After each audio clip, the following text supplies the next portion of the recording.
Добрый день, уважаемые сябры. Рады тут присутствовать среди вас. Мне это нагадывая, когда утворался Народный фронт. Нас коммунисты гоняли, и мы розные помещения меняли. И вот находили закинутый дом, выселенный, окна завешивали ковдрами, и человек 50 целый соль забирался, ставили опову, и вот так вот сидели и провозили соль. А кончилось все доброе, кончилось незалежной Беларусью. Так что, может, и нас что-нибудь доброе кончится. Будем збираться один одного слухать. Добре. Значит, я представляю тут книжку, яка називається «Стать у проломі мура». Что это за книжка, як вона створилася? Годов 10-12 тому два журналісти пропонували зробити таке велике інтерв'ю про великий період життя. Мы это интервью писали несколько месяцев, 2014 год. Потом они списали это все на паперу, зробили попереднюю редакцию, и с того часу это все и лежит. Не буду тлумачити причини, просто у людей пропала цікавість. Некоторые, може, змінили погляди на життя, але це все засталося. І я зрозумів, що це ніколи не буде видадено, що ця праця, це велика праця, вона просто пропаде. Мені стало шкода, я її видав сам. Я її зробив през інтернетну друкарню, надрукував. Тут написано тираж 40 екземплярів, бо я так розлічував, більше грошей не буде. А я зробив 80, так що трохи більше. Вот, і ця книга є. Ця книга, вона не йде, як моя авторська книга. От тут бібліографічна карточка. І тут позначені автори, ті журналісти, які зробили це інтерв'ю. Так що по СБН і все пристойно. Єдине, що коли б я це не зробив би, то це ніколи не побачило світ. А я лічу, що вона повинна була побачити світ. Не тільки тому, що шкода і своєї праці, і їхньої праці, а тому, що вона, це інтерв'ю зроблено доволі професійно. Журналісти випрацювали шерах питань по різних темах і історії, і культури, і приватного життя, і економіки 30-х років, і що люди пили, їли, як вони танцювали, які вони читали книжки, як організовувалися колгаси, як було при Сталіні, яка була совєтська школа. Усе це большиня людей зараз не ведає. А улічуючи, що йде пропаганда і лжа, люди просто не мають уявлення. А що ж це було таке? Навіть не мають уявлення, серйозно, що таке був за Совєтський Союз. То, що тут сказано, почти всюди я з'являвся свідком цих фактів, цих подій. Я особисто ведав тих людей, про які тут я пишу, я кажу, або я передаю факти з перших рук. Тому сама по собі ця книга, вона важна для розуміння епохи, для розуміння, у якому стані знаходився наш народ, як він змагався, як він вичерпає ту війну, як відбувалася та перебудова, і кінчається ця незалежність Республіки Білорусь, кінчається 90-ми годами. Тут такі речі описані, яких ніхто не ведає. Я тільки відказую на ті питання, які мені задавали. Звісно, я ведаю більше, але це коли б я сам писав би, то, напевно, я про некоторі речі написав би. Але то, що які питання задали, там шмат відказано на ті питання, які ніде в історії не написані, окрім як у цій книжці. Акрамя того, што тут ёсць культурніцкая, палітычныя падзеі, ну, партрэты людзей. Тут ёсць то, што называецца у гісторыі штодзённае жыццё. Ну, по прынцыпу французскага гісторыка Брадэля, які проста апісваў, як людзі жылі, што елі, як хадзілі, што размаўлялі. Звычайная гісторыя дае толькі даты, як змагаліся, хто каго перамог, якое было войска і так далей. А жыццё чалавека, вот людзі, як яны існавалі, там не написано. Ці хадзілі яны ў лазню, ці яны мыліся. Ось, это сур'ёзна, бо калі мы пойдем далей у сярэднія вякі, оказывается, что это великая проблема была з гэтым. І не толькі у простага народа, але нават арыстакратаў. Вось, таму лічу, што гэтая кніжка павінна была ўбачыць свет. Дзякуй Богу, што яна ўбачыла. І я коротко, можа, раскажу пра некаторыя тэмы. Я ўжо рабіў прэзентацыю ў Нью-Йорку. Яна была каротенькая, я там спыніўся толькі на Машэраве. Тут я таксама трохі пра яго раскажу і спынюся на нейкіх другіх пытаннях. Думаю, можа быць, пра вайну, пра калектывізацыю, сведкамі якой я з'яўляўся, як арганізоўвалі калгасы, бо калгасы ў нас у Заходняй Беларусі арганізоўвалі в 50-м годзе. Я ўжо меў 6 гадоў, і я ўсюды там круціўся, ўсё чуў.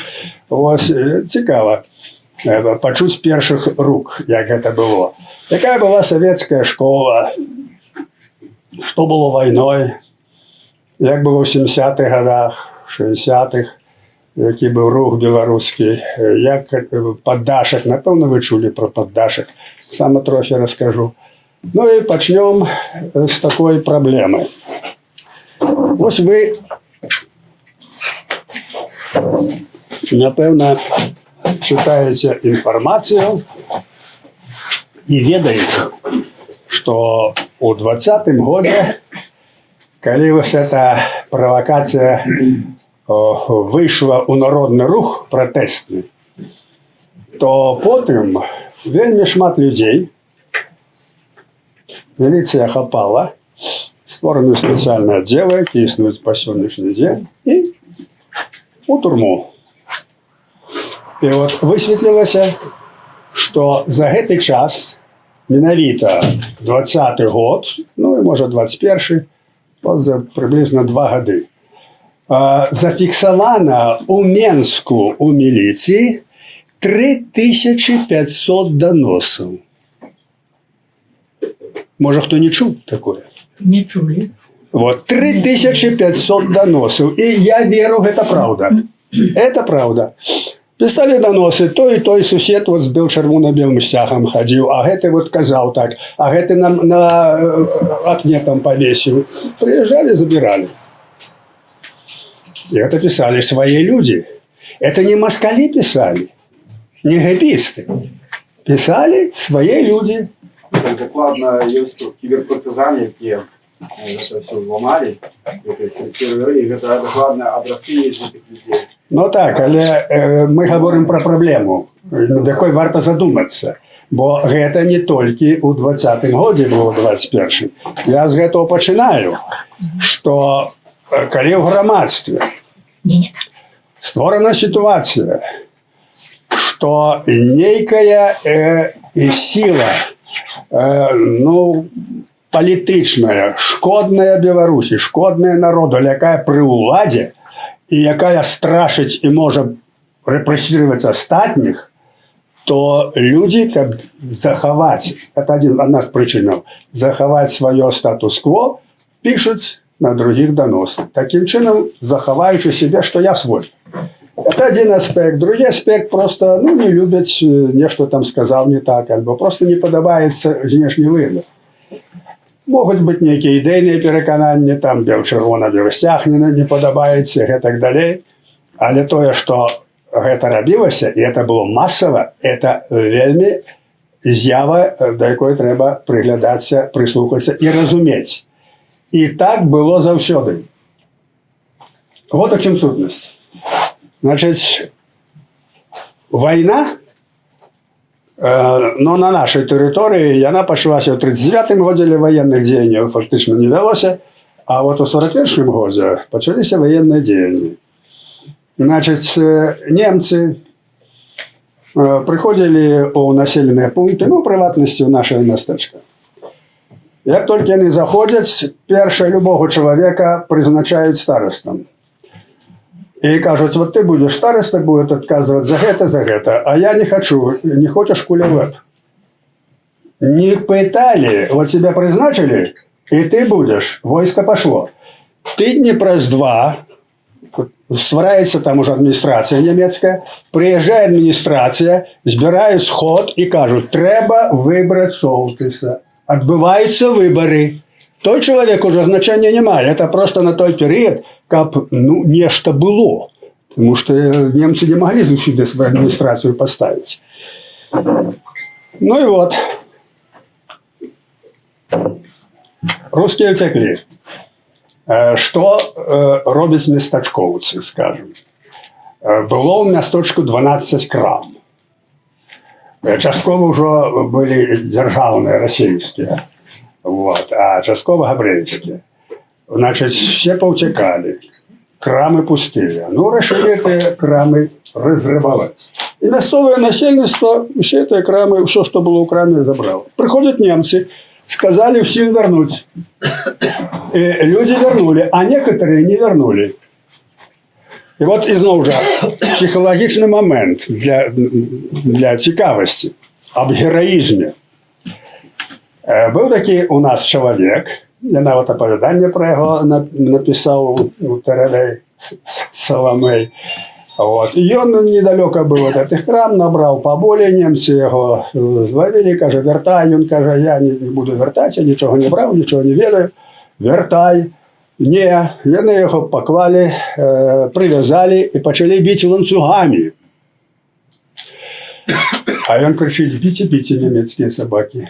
Бійте німецькі собаки. Стратив свідомість, сплив кров'ю. Дочка стала на колени и почала молиться и просить немцев. И немцы плюнули, он уже был весь в сведомости. И так и не отдал, и не признался.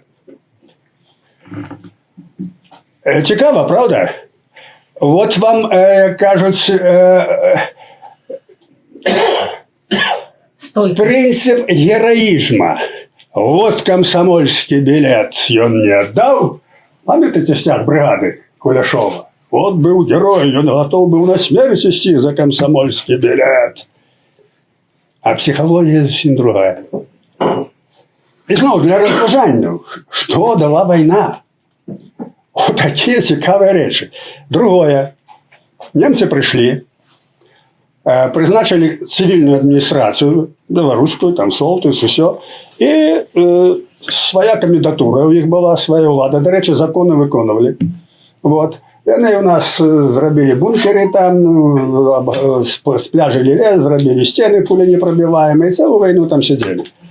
Значить, який був закон? Ну, Солтис і німці.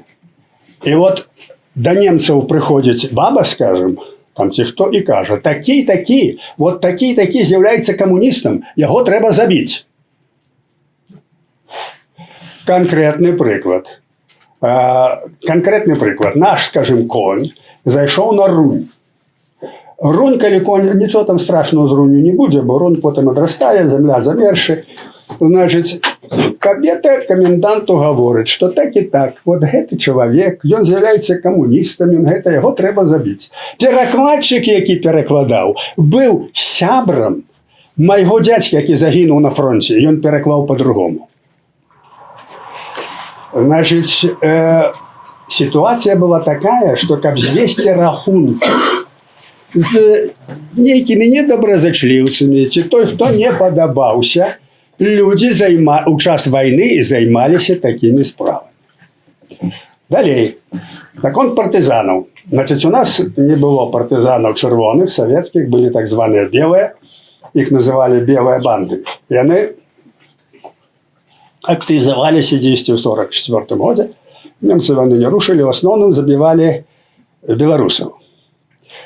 И вот здарилось так, что вот есть такая вёска Сурвилишки от Субботников. Это все конкретные речи вам рассказываю. 10 километров.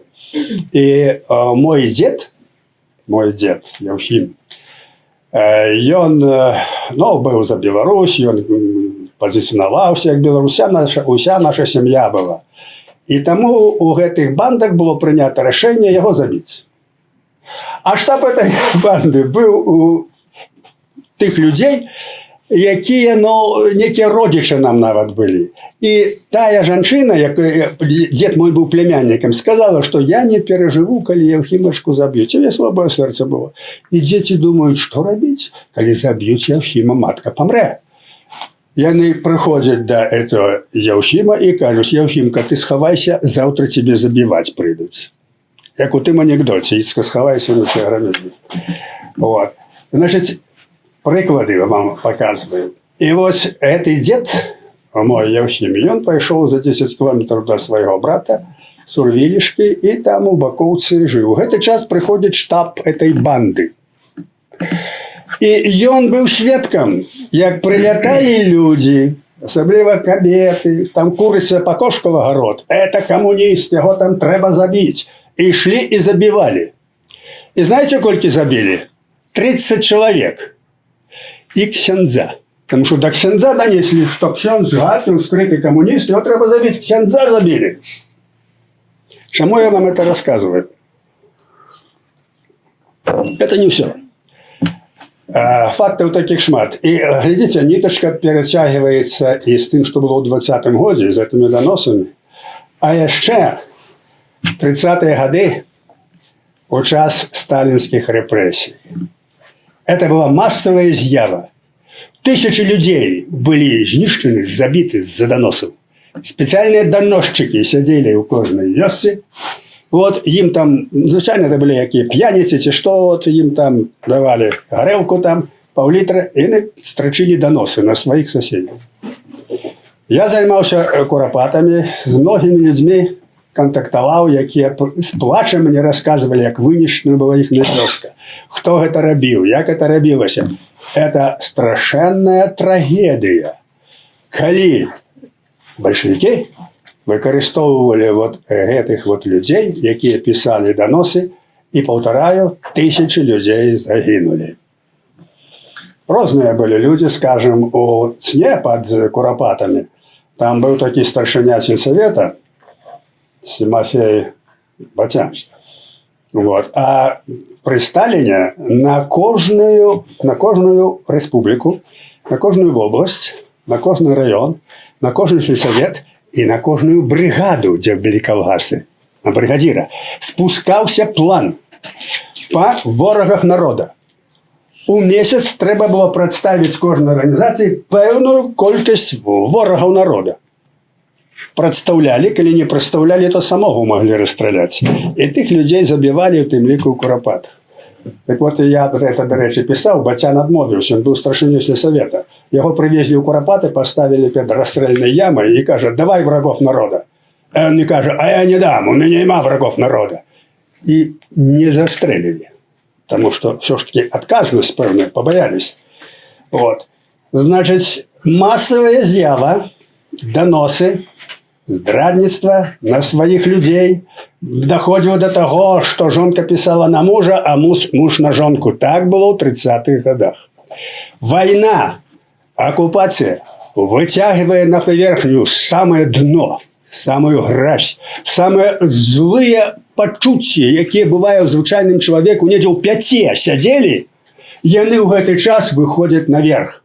І гэтае зло, ці яно было бальшавіцкае, ці яно было нямецкае, ці што, яно выцягвала гэта наверх, і гэтым людзі знішчалі самі сябе.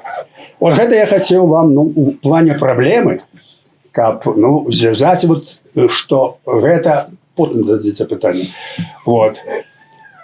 Таму вот такія з'явы, як вайна, калі народ попадае паміж молатамі на кавальні, это вельмі цяжкае перажыванне для людзей. Наше пакаленне, якое перажыло вайну, яны жылі, мы казалі так, што мы вайну перажылі.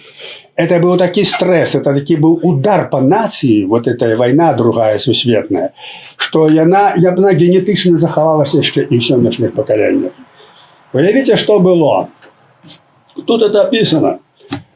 Скажем, полное бесправие. Полное бесправие. Потому что, ну, немецкая администрация, неподалеку была вёска Шаркуті. Коли вёски Шаркуті, ніхто стрелил по немцу. Спалили всю вёску разом с людьми. Вот что такое немецкая администрация. Там еще, ну, много прикладов много мог рассказать. Так вот, были некие тоты, это такие, ну, працовные некие там дивизии немецкие. Были некие нацмены, люди не ведали, кто такие. Были уласовцы. Были, словом, это все менялось, и человек был бесправный. Были советские партизаны. Советских партизанов боялись больше, чем немцев. Полное бесправие было. И вот люди в такой ситуации, пережившие эту войну, натурально, что это заховывалось нават у поколениях. Бо поглядите, які головне, значить, у белорусов, головне почуття зараз у народа нашого, как не было войны. Вы згодны со мной? Никто не хочет, чтобы не было войны. Бо эта память уже просто генетично сидит. Мы не имели своей державы, и з одного и з другого боку нас вынищали. И люди были бесправные, и ничего не могли сделать. И вот переживши такое, человек боится. Трошки расскажу про механизм, як, скажем, это робилося у Советах. Значит, у 30-х годах, это вы уже ведаете из истории, вынищалася белорусская нация, ну, як нация, под видом борьбы с врагами народа. Придумали врагов народа, вот там сосед был, оказывается, враг народа. Вот. И вот под этим видом вынищалася нация. Вынищили, по моих подликах, 1 800 000, по подликах других доследчиков 1 600 000. Але ниже 1,5 мільйона не опускається. За який час? За час 30-х годов. 30-е, 40-е, 20-е. Бо у 20-х так само были великие репрессии, але особливо у початку и в конце. Вот. Меньше были у 40-х, але так само были. Наибольший пик подпадал на 30-е годы. Вот. Бо куропаты не одни, вы ж видите, десятки таких куропат. И вот эта система працавала на вынішчэнне нації. Расейцам Беларусь была не патрэбна. Была не патрэбна. Неважно, ты коммунист, не коммунист, трэба было змяніць насельніцтва, выбіць, вычысціць. І тое самае, што цяпер адкрыта гаворыць Путин на конт Украины. Вы же это читаете, ведаете. Вот. Нет такой нации, нет такого языка, все там это фашисты и так далее, и всіх трэба вынішчыць. І яны это робяць. Так вот, гэта была философия забойства, философия геноциду. И тут здарылася война. Что отбывается? Отбывается вот что. Скажем, я учился в театрально-мастацком институте, я тут описываю это, и я познакомился с человеком, он был у нас натурщиком и завхозом одночасно. Старый человек. И однажды он пришел на некое мероприятие, весь в медалях и орденах. И я с ним поговорил. Оказывается, он был в Менском подполье. Вот. И он рассказывал, что мы подполье, мы вот коммунисты, мы сами организовали, белорусы сами, все. Немцы вынищили первое подполье, мы снова организовали. И потом уже в 43-м году прислали из Москвы, бо в Москве в этот час организовался штаб партизанского руху, организовал НКВД, керовал этим штабом такий Пантелеймон, ой, боже, Пономаренко, так. Вот, это страшенный ворог Беларуси был. И тогда они взяли под контроль те партизанские уже отряды, которые были организованы сами собой в Беларуси. И Минское подполье в тем лику. И этот человек мне рассказывает, из Москвы прислали, значит, с комиссара, все, и всю нашу верхушку знищили. Альбо послали на некое задание, где он был арештован и забитый, альбо знищили сами. Это 60-е годы, это человек мне рассказывает, как это было. Как было в реальности, в документах затверджено. Вот этот штаб партизанского руху Яны ўбачылі, НКВДисты, что партизанка ідзе, і ў асноўным это беларусы. І большинёй атрадаў кіруюць беларусы. І іх тысячы. А што будзе потым? Разумееце, ствараецца людзі, якімі яны не кіруюць. У іх оружие. Як это? НКВД не можа такого допустить. И тому было принято решение призначать, значит, своих там комиссаров, своих командиров. И на протягу 43-го года практично были вынищены все белорусские кіраўнікі партизанских отрядов. Они просто физично были забиты. Были выпадки, якія я ведаю, калі нават у присутності всего отряда придумывали нечто и тут же расстреливали. Не кажуть, то, что посылали там на некое задание, якое провальное было. И человек просто гинул там. Это один момент. И все эти месяцы отряды позаймали московцы, НКВДисты, придумали комиссара, отповедно, які займалися ідеологією. Наступне. Було указання, оно заходило особисто от Сталина, это НКВД, 43-й год. Спалить, вынищить все будинки школов на Беларуси. И все монументальные будинки повинны быть знищены. И партизаны этим занимались. Полили школьные будинки. Полили, неведомо что, их полили. Російці використовували Москву, Сталін. Москва використовувала, как под видом войны на будущую вынищить белорусскую нацию. Что значит понищить школы, монументальные будинки, загнать людей в землянки, у лапти? Все, это уже не народ. Я думаю, як только с голоду не померть. Вот такая была политика. Ну и еще яскравый приклад. Я вам это расскажу, як белорусы сопротивлялись. Так вот, люди, які трапляли у такую ситуацию, яны нічога не могли зрабіць. Просто вельмі шмат фактаў, асабліва як партызаны рабавалі людзей, як забівалі, як усё забіралі апошняе.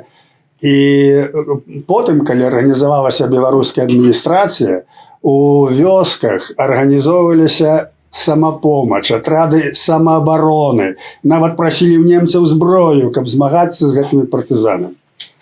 У той час савецкая идеология, советская политика, все показывало наоборот, что это там была борьба. Была борьба. Сапраўды, была борьба. Але официальные звестки, якія цяпер выявіліся з Москвы, дзе ёсць, улік дзеянняў партызанаў, им больш-менш можно давяраць, хотя не 100%. Потому что, калі высветлілася, колькі ўзарвалі чыгуначных путей, то можно земный шар 2 разы, як кажуць, обкрутить. Большевики иначе не могли писать липу, нават у войне. Але факт такі, что 10% было забито немцев, остальные вороги народа, предатели, коллаборанты, белорусы.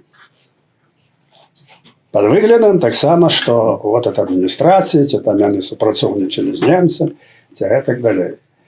Это была война на вынішчэнне беларускай нацыі. И паўтараю, что з аднаго боку немцы спаливали вёскі, а як спаливали? Вельмі просто про это Василь Быков писал, про это Адамович, это целая литература у нас есть, як так званые партизаны специально каля вёскі забивали немца, а у немцев было так, забили солдата, спаливали всю вёску разом с людьми. И немцы спалили 9000 вёсок разом с людьми. Вот под такую провокацию. И это Шаркоти, про який я вам рассказывал, то и самое было. Вот в этом стане был наш народ. И мы тут думаем, у 20-м году было 10 миллионов, у 39-м 10 миллионов, у 90-м 10 миллионов, а теперь кольки? Разумееце, што няма дэмаграфічнага росту нават. Таму што вось гэтае вынішчэнне страшэннае 30-е годы яно не ўлічвалася. І цяпер пра супраціў. Значыць, не трэба лічыць, што 100% гэтыя партызанскія атрады, кагебісцкія, ўсё яны з немцамі. Так, яны ваявалі, была вайна, ўсё, але асноўная задача была знішчэнне пад відам вайны, знішчэнне на перспектыву. І як адбылася акупацыя Беларусі? Значыць, частка Гродзенской области, Гродня, отошли под Пруссию. Это была прусская территория. Частка, вот Вильня, столица, осталась у Литве. И там администрация была своя. За Менском, вот за Борисовым, и вся усходняя Беларусь, была под владой вермахта. Там не было цивильной администрации. Там командовали военные только. И только вот часточка у центрі была организована генеральная округа Беларусь. Был организован комиссариат, и на чоле его был поставлен Вильгельм Куба. І знову ж, я про это писал, але нигде, ну просто я хочу вам это рассказать, бо вы нигде не прочитаете. Вот. Вильгельм Куба. І ён быў пастаўлены ўжо ў верасні 41-го года. Гэта быў чалавек, народжаны ў евангельскай сям'і. Ён ведаў, што такое вера, Бог. Ён быў драматург, ён быў творца, пісаў вершы. І, дарэчы, нават пра Беларусь напісаў, я тут пачытаю, як ён пра Беларусь пісаў. Вот. І гэта быў такі творчы чалавек у 20-е гады, калі сама пачаўся вот гэты вот пераварот, калі паявіўся Гітлер. Ён спачатку ён уступіў НСДП, у нацыянал-сацыялістычную партыю, і ў 33-м годзе уступіў у СС. Ведаеце, што такое СС? Вот. Уступіў СС і засведчыў сябе ў пэўным сэнсе антысемітам. Гітлер яго прызначыў кіраўніком Прусіі, прускай губерніі. І ён там забяспечыў выдатнейшую перамогу для Гітлера. Ён партыю павялічыў на 1000 чалавек. Ён быў актыўны такі чалавек. І Гітлер яго полюбіў за гэта, ён зрабіў яму перамогу там. І ён атрымаў вялікія пасады. Ён быў ён быў генерал-лейтенант СС. І ўся бяда ў тым, што ён завёўся ў канфлікт з Борманам. Ведаеце, хто такі Борман? Это найбольш прыбліжаны быў да Гітлера чалавек, які розныя там канцэпцыі выношваў, як знішчыць славянскае насельніцтва і так далей. Там з Борманам быў яшчэ такі Бух, ён быў губернатар Берліна. І вот ён ім завёўся ў гэтым канфлікце. Яны знішчылі гэтага Куба. Куба быў разжалаваны, страціў усё і проста застаўся ні з чым. Але Гітлер яго помніў. Ну, Гітлер яго не караў. І вот у гэты час гэты Куба афіцыйна выходзіць з КПСС, цудоўная пагаворка, амаль па Фрейду, з этой самой, з СС. Вот. Ну, так я скажу. Вот. І ён выходзіць з СС і выступае супраць СС. Выступае супраць СС. Пачынае там пісаць усё это, становіцца конфронтацыя. І калі пачалася больш таго, ён адмаўляецца ад сваіх антысеміцкіх поглядаў, адмаўляецца да этого, ён больш падтрымлівае вермахт. І ў 41-м годзе Гітлер прызначыў яго гауляйтарам. І ўсе зразумелі, што гэта протэжэ, што Гітлер яго падтрымлівае. І вот што атрымалася. Атрымалася вот што Куба першым чынам выдаў дакументы аб стварэнні беларускіх школ, ніякай рускай мовы не павінна быць, аб падтрыманні беларускай культуры, аб падтрыманні беларускіх дзеячоў, бо спачатку, як толькі пачалася вайна, все захапілі русацяпы, всякая агентура. Беларускі тэатр перавялі на рускую мову, сядзелі ўжо там у магістраце, і ўжо яны рабілі тут чуть не Расію. Беларусы, якія прыехалі, гэта Ільян Саковіч, гэта там Ермаченко, гэта Вітаўт Тумаш, яны фактычна з польскіх турмаў прыехалі. Дамовіліся з немцамі, яшчэ Кубы не было, і проста пайшлі ўсіх павыганялі тых русацяпаў. Размова была короткая. Коленом под зад и пошел. Все. Мы жонжим. И забрали всю уладу у Менску. Что значит забрать всю цивильную уладу? Яны думали, як прибирать вулицы от шкла, як допомагать людям, як шукать працу, як, каб яны не голодали. Они взяли на себе всю социальную структуру. И ратовали свой народ. Потом створили свою полицию. Своя полиция берегла свой народ. Это вельми важный аспект, потому что большевики, и по сегодняшний день вы можете почитать этих москалев, это коллаборанты, это с немцами сопротивничали, чепуха. Правильно, правильно, они пошли в немецкую администрацию, как ратовать свой народ, и ратовали его. Немцы дазволілі беларускія школы, але по распараджэнню, ну, по палітыцы нямецкай, яны павінны быць только прафесіянальныя, ну, з улікам типу там фабрычна-заводскога абучэння. Спецыяльныя прадметы, там, агульныя, гуманітарныя не павінны былі выкладацца, а павінны там выходзіць там токары, там, шаўцы і так далей. Вот. Беларусы арганізавалі ўсё так, што школы былі нармальныя. І Куба ўсё ведаў. И глядел на это праз пальцы. И тому была хорошая адукация белорусская при немцах. Досягнули того, что утворили офицерскую школу белорусскую. Кировал таки Франц Кушек.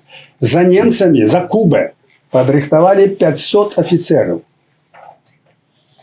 Больше того, была створена самопомощь, про якую я уже сказал. Была створена моладзёвая арганізацыя Саюз беларускай моладзі, дарэчы, Абрамова найбольш стварала габрэі. Вось. І вось гэта ўсё прывяло до таго, што тое, што не магло развівацца пры саветах, пры немцах, дзякуючы беларускай адміністрацыі дапамозе Кубе, развілася вельмі шырока. Я размаўляў з гэтымі людзьмі, якія былі тады, якія былі ў адміністрацыі, у Амерыцы я з імі размаўляў. И они казали, вот Витовт Кіпель, что наибольшее адраджэнне вот, белорусской нации было, як не дзіўна, при немцах. Уже немцы не пярэчылі.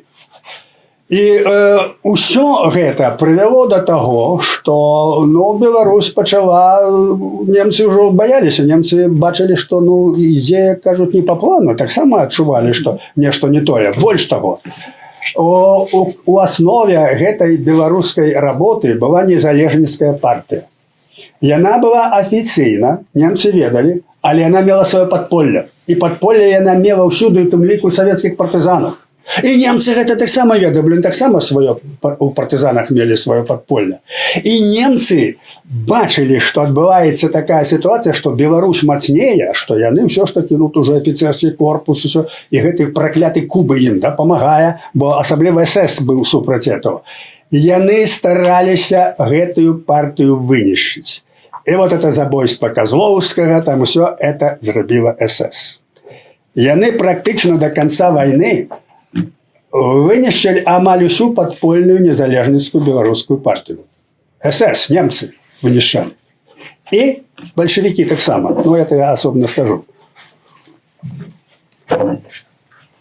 Вот утворилась такая ситуация, что незалежніцкая партия, на поверхні были такие лидеры, как Ермаченко, как Ильян Сакович, как Савёнок, как Тумаш, як Адамович.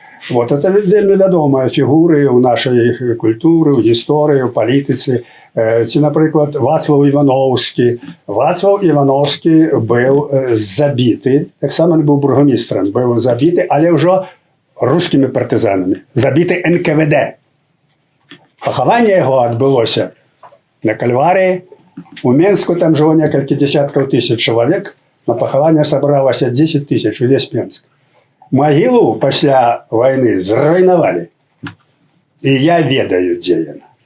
Я сказаў некаторым людзям, якія яшчэ жывыя, вот, дзе тая магіла дакладна. Вот. Так вот, гэтыя людзі былі вынішчаны з аднаго боку, СС вынішчала, з другого боку, і все рабілася так ціхенька. На перашкодзе не толькі стаяла вось гэта беларуская актыўнасць, бо тыя людзі, якія прыйшлі з турма, ўсё, гэта былі сапраўдныя палітыкі, яны умелі это рабіць. Але найбольш на перашкодзе стаяў Кубе. Кубе гэта ўсё падтрымліваў. І вот Ярмаченко, адзін з кіраўнікоў, дарэчы, Іван Ярмаченко, это вядомы дзеяч Беларускай Народнай Рэспублікі. Ён быў дыпламатам, ён быў паслом у Турцыі. Это вядомая фігура. Вось. Ну, Юліян Саковіч, усё. Так вот, Ярмаченко стварыў пры Кубе Раду даверу беларускую. І Кубе слухаў. Куба слухаў, што кажа яму Ярмаченко. Ён дапамагаў і беларускай школе, і самапомачы, і, кажу, тварылі 500 афіцераў выхавалі.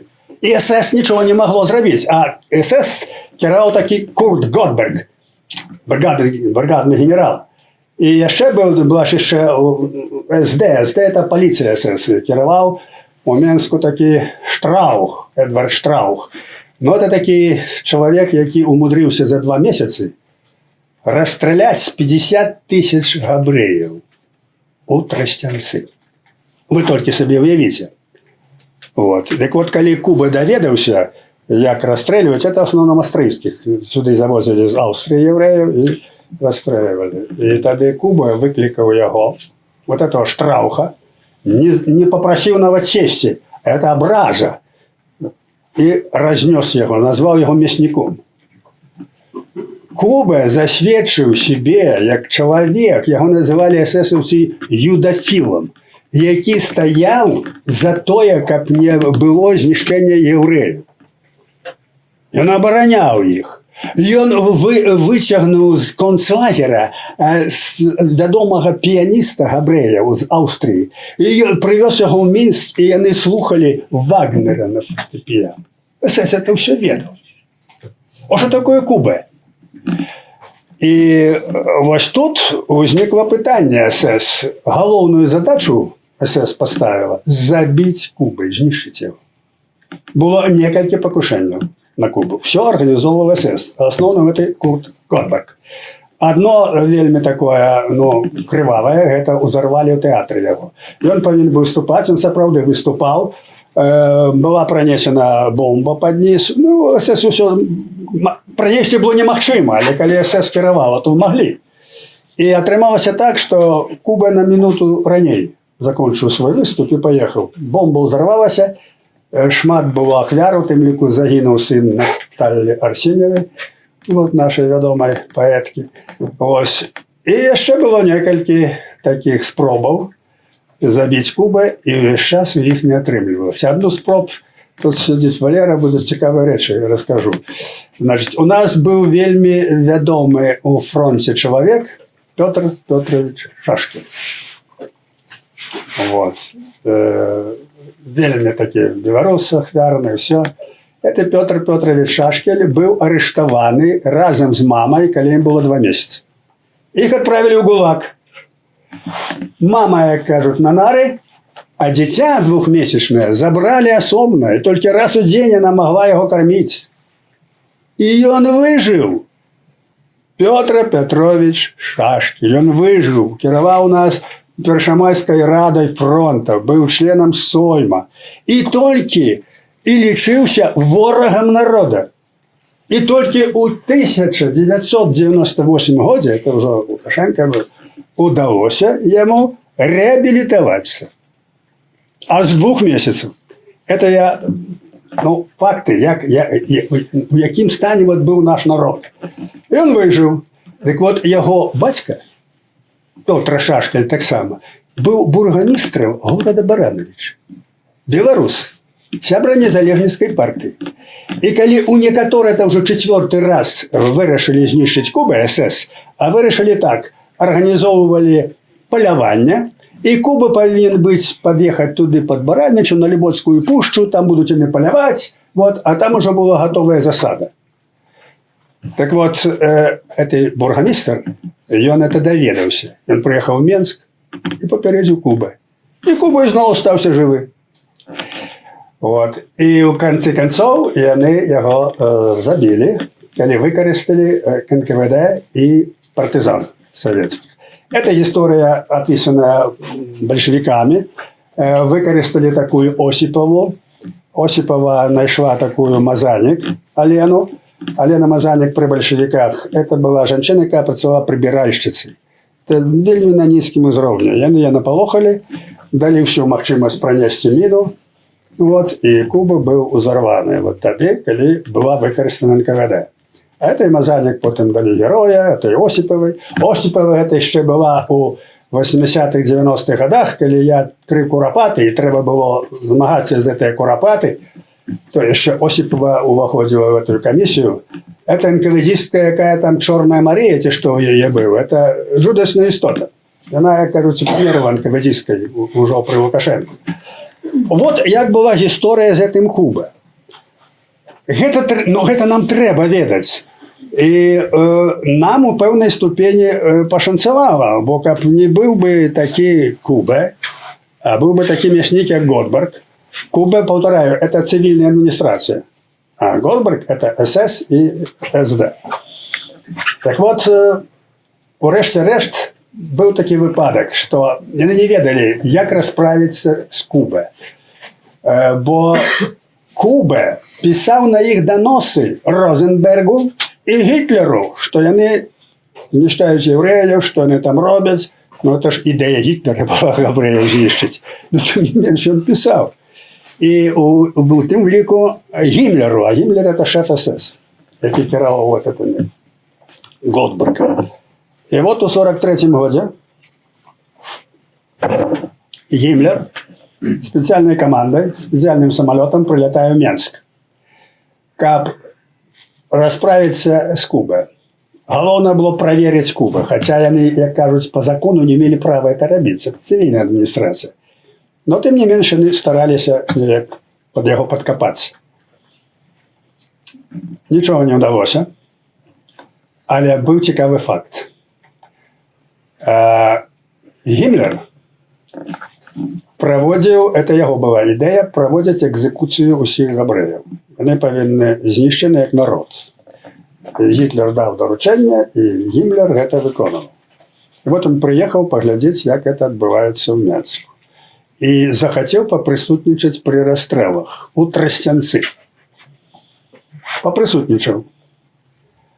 І ён убачыў, ну, это жудаснае відовішча. Нават у курапатах я пісаў пра это, як вот людзі, якія бачылі, правда, это дзяўчынцы было 11 гадкоў, бо калі страляюць, это пырская кроў, пырскаюць мазгі, абляпаныя ўсе лісця мазгамі, крывёй, это жудаснае відовішча. Это дзіця беднае захварэла, псіхічнае, яе лячылі, это Баркоўская, я пісаў пра гэта.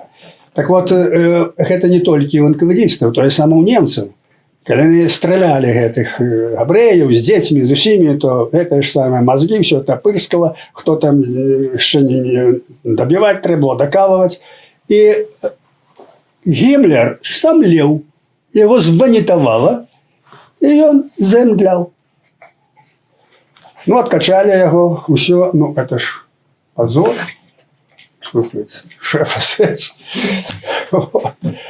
Такі вот цікавыя ёсць рэчы. І тады, калі ён прыйшоў у сябе, ён страшна абурыўся, усіх разнёс і сказаў, што расстрэльваць трэба гуманна. Вот. Вот такая гісторыя з этой нашай барацьбой.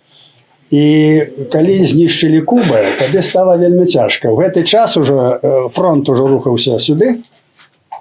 Немцы баяліся даць беларусам зброю, бо была ўтворана БКА.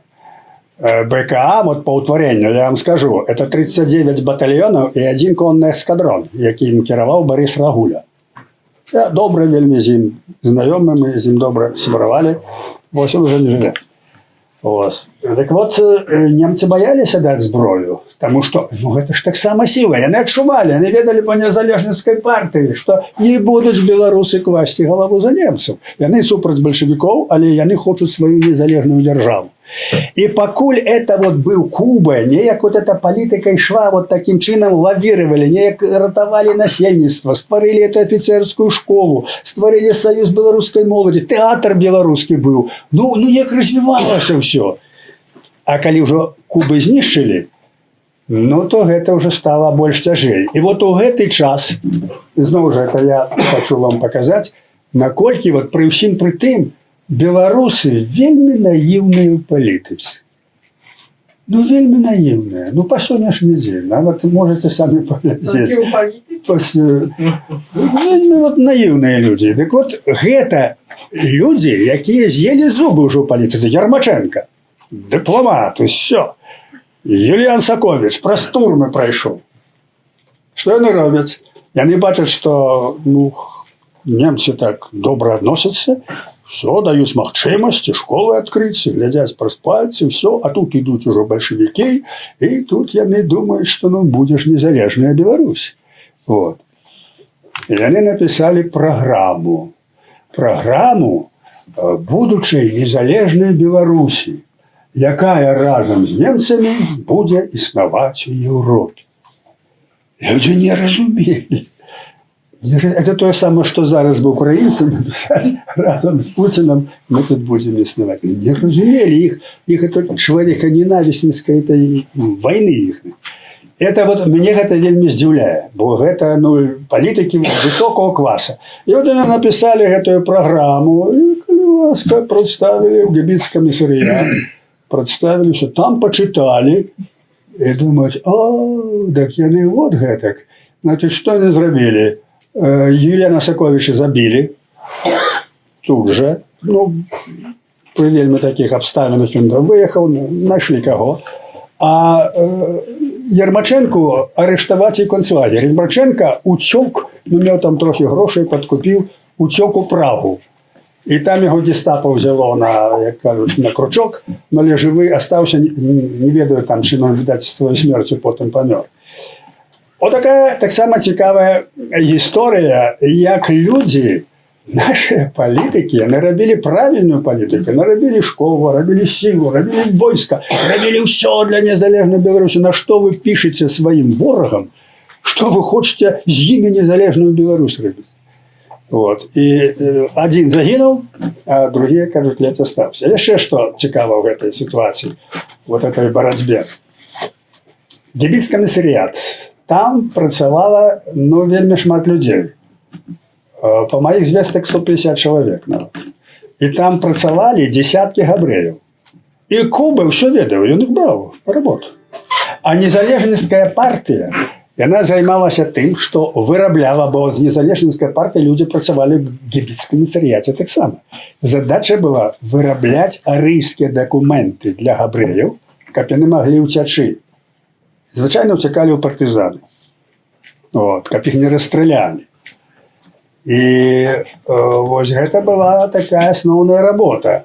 Вельмі ініцыятарам быў такі Всеволод Родзька. Ён быў бургамістрам у Віцебску. Малады чалавек быў, ён быў афіцер у польскім войску, трапіў у палон нямецкі, даволі уцячы яму.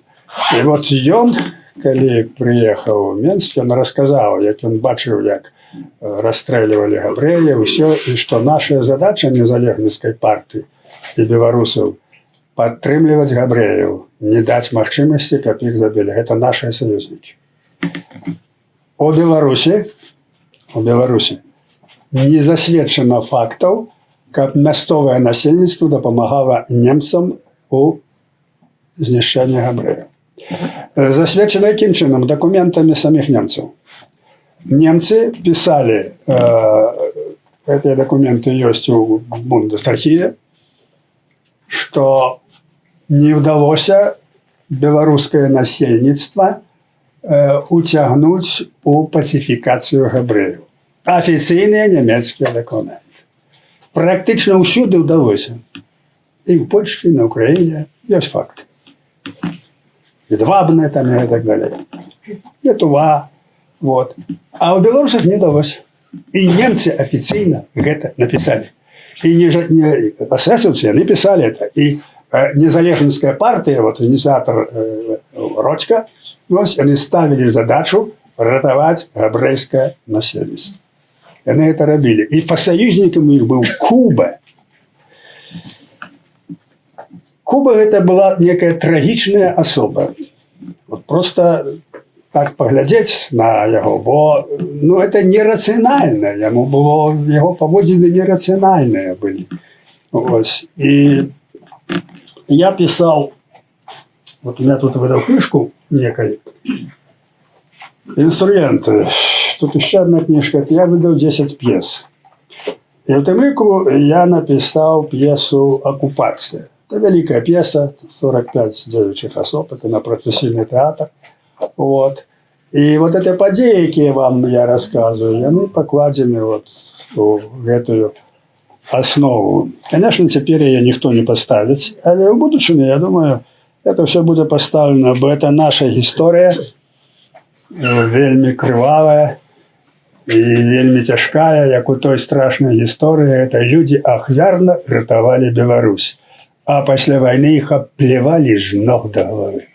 Их оплевали с ног до головы. А это были просто герои. Вот это и Ермаченко, и это Ростакович, и это Франц Кушель. Это просто были герои, которые рисовали белорусское насельніцтво. Но шмат фактов я могу рассказать, что тут есть. Может быть, еще несколько питань, может, про Ганса Вика, трошки про Машерова, і, може бути, про колективізацію. Бо колективізація – це навіть старіші люди, які жили в Білорусі центрально-сходній, вони цього не пам'ятають. Я пам'ятаю, бо в Західній Білорусі це було в 50-х годах. Значить, за Сталіним, от коли прийшли большевики в 1939 році, перший год була тишина, нічого, як кажуть, ніхто нічого не ведав. А белорусы, паколькі тады вельмі дрэнную палітыку праводзілі палякі, эндекі, і беларусы яны падтрымлівалі больш левых, і яны думалі, што з БССР, з Беларусі ідзе вызваленне, што будзе Беларусь, будзе свабодна, будзе ўсё хороша, добра. І многія спатыкалі з радасцю гэтыя танкі. А потом, калі пачалі ўжо хапаць, страляць і вывозіць, тады вы ўсе ўбачылі. Вот. Так вот, спачатку было як бы спакойна. В 40-м годзе пачалі хапаць і вывозіць людзей. Пад выглядам кулакі, врагі народа, там, польскія шпіёны і гэтак далей. Вот. І это страшно напалохало людей. Скажем, зимой 40-го года вывозили людей з вёсак, і моя мать это... Ну, бачила, як это все было. Люди ж бачили, это ж днем робилось. Детей было шмат, жили так бедно, звычайно бедные люди. Детей было по 6, 7, 10, и они зимой сидели дома, бо не было что обуть и что одеть. Это так. Вот. Так вот, детей шмат, а их одения нема. А мороз 20 градусов. Так у пакулля, ведаеце, что такое пакулля, куделя, вот, лён, які трэба, акутывали гэтых дзяцей, всякие анучы, и везли по дороге померли. Вот это страшно напалохало людей, и в гэты час, это 40-й год, попробовали организовать калгасы. Ничего не атрымалася тады, бо пачалася война. А вот 49-50 год, ось пачалося. Значить, я вам скажу, 40-е годы, я добре пам'ятаю, 48-й, 49-й год, 50-й я вже в школу пішов. Вот, платили податки, ну только за бороду не платили, а так платили за все. У нас, скажем, было 13 вишень, 7 яблонь, 3 груши. За кожное древо, за кожный куст платили податки. Бульбу, якую копали, это отвозили велизарнейшие вазы, это лечилась норма. Вот. Далей парсюкоў, калі калолі, то абавязкова павінны былі здаць скуру. Што за сала без скуры? Беларусу это просто знявага. Вот. Тым не менш, павінны былі здзіраць скуру, пакідаць толькі сала. Калі заўважылі, што сала са скурай, штраф альбо турму. На што ім эта скура была? Ну, кабуры для пісталетаў можа рабіцца, што-небудзь. Але это такі быў метад. Потым, калі пачаліся калектывізацыя, папрысывалі нейкіх людзей, я іх помню, яны гаварылі па-руску усе, маць-перамаць, толькі крыкам, вот только крыкам. Вот. Забіралі ўсё. От, скажем, мы паклалі на воз, ну, усю вупраж, плуг, барану, конь, усё, што было. І адвезлі, я там еду. Вот. Шмат людзей, значит, з гэтых коней, там спецыяльны такі хлеў быў адно чалавека вялікі. Людзі не ведаюць, што рабіць, глядзяць, дзе там кожны свой коня, як коні потым паздыхалі, натуральна. Вот. І вот это калгас арганізавалі, і кожнаму была ўведзена норма працаднёў. Норма, які чалавек павінен працаваць. Працадзень – это працоўны дзень. Што атрымліваў чалавек за працадзень? 600 грамм збожжа. Так? И 20 сталинских копеек. Это 2 хрущевские копейки. Это на сегодняшнюю валюту 2 американские центы. На те 20 копеек можно было купить тогда при Сталине 2 пачки запалок. За целый день работы. Это трудодень, тебе палочку ставили. Землю обрезали всю. Повокны, что называется. Покинули там так званые сотки, там 20 соток, там 30 соток. 24. А? 24. Ну так. Але люди и вот белорусы выживали. У той ситуации белорусы выживали. И это все было на моих очах. Я это все бачу. А годин треба было працавать? Один трудодень. Целый день? Целый день. 8 годин. Якія гадзіны у этой самой сельской працы? Якія гадзіны? Дадзена задача, і все, і рабі. Вот табе дзялянка. Рабі, вот табе трэба звесці там сена, звесці ўсё, калі ласка, рабі. І што я павінен сказаць? Ну, мы ж малыя там усё бачылі, як было. Людзі, беларусы, працавалі добра. Не маглі, вот абы як працаваць.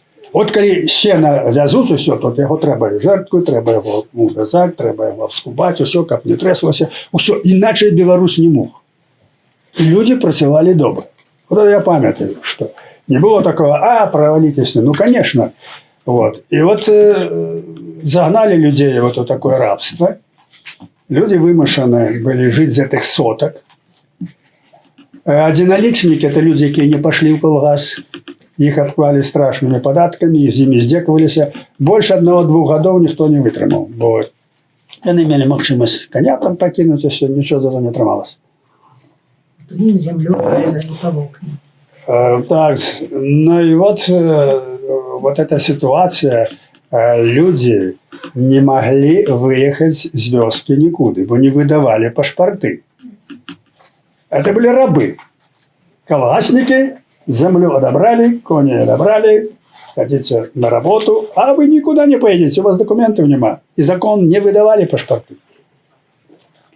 Это было, ну, просто страшно. И только в конце 50-х годов, когда уже там Хрущев появился, начали выдавать паспорты. И тогда масса вёски кинулась в города. Вот Менск за 20 годов стал миллионным городом. Было там 500 тысяч. За 10 годов уже в 2 раза побольше. За то, что люди просто утекали. Вот. Вот коллективизация.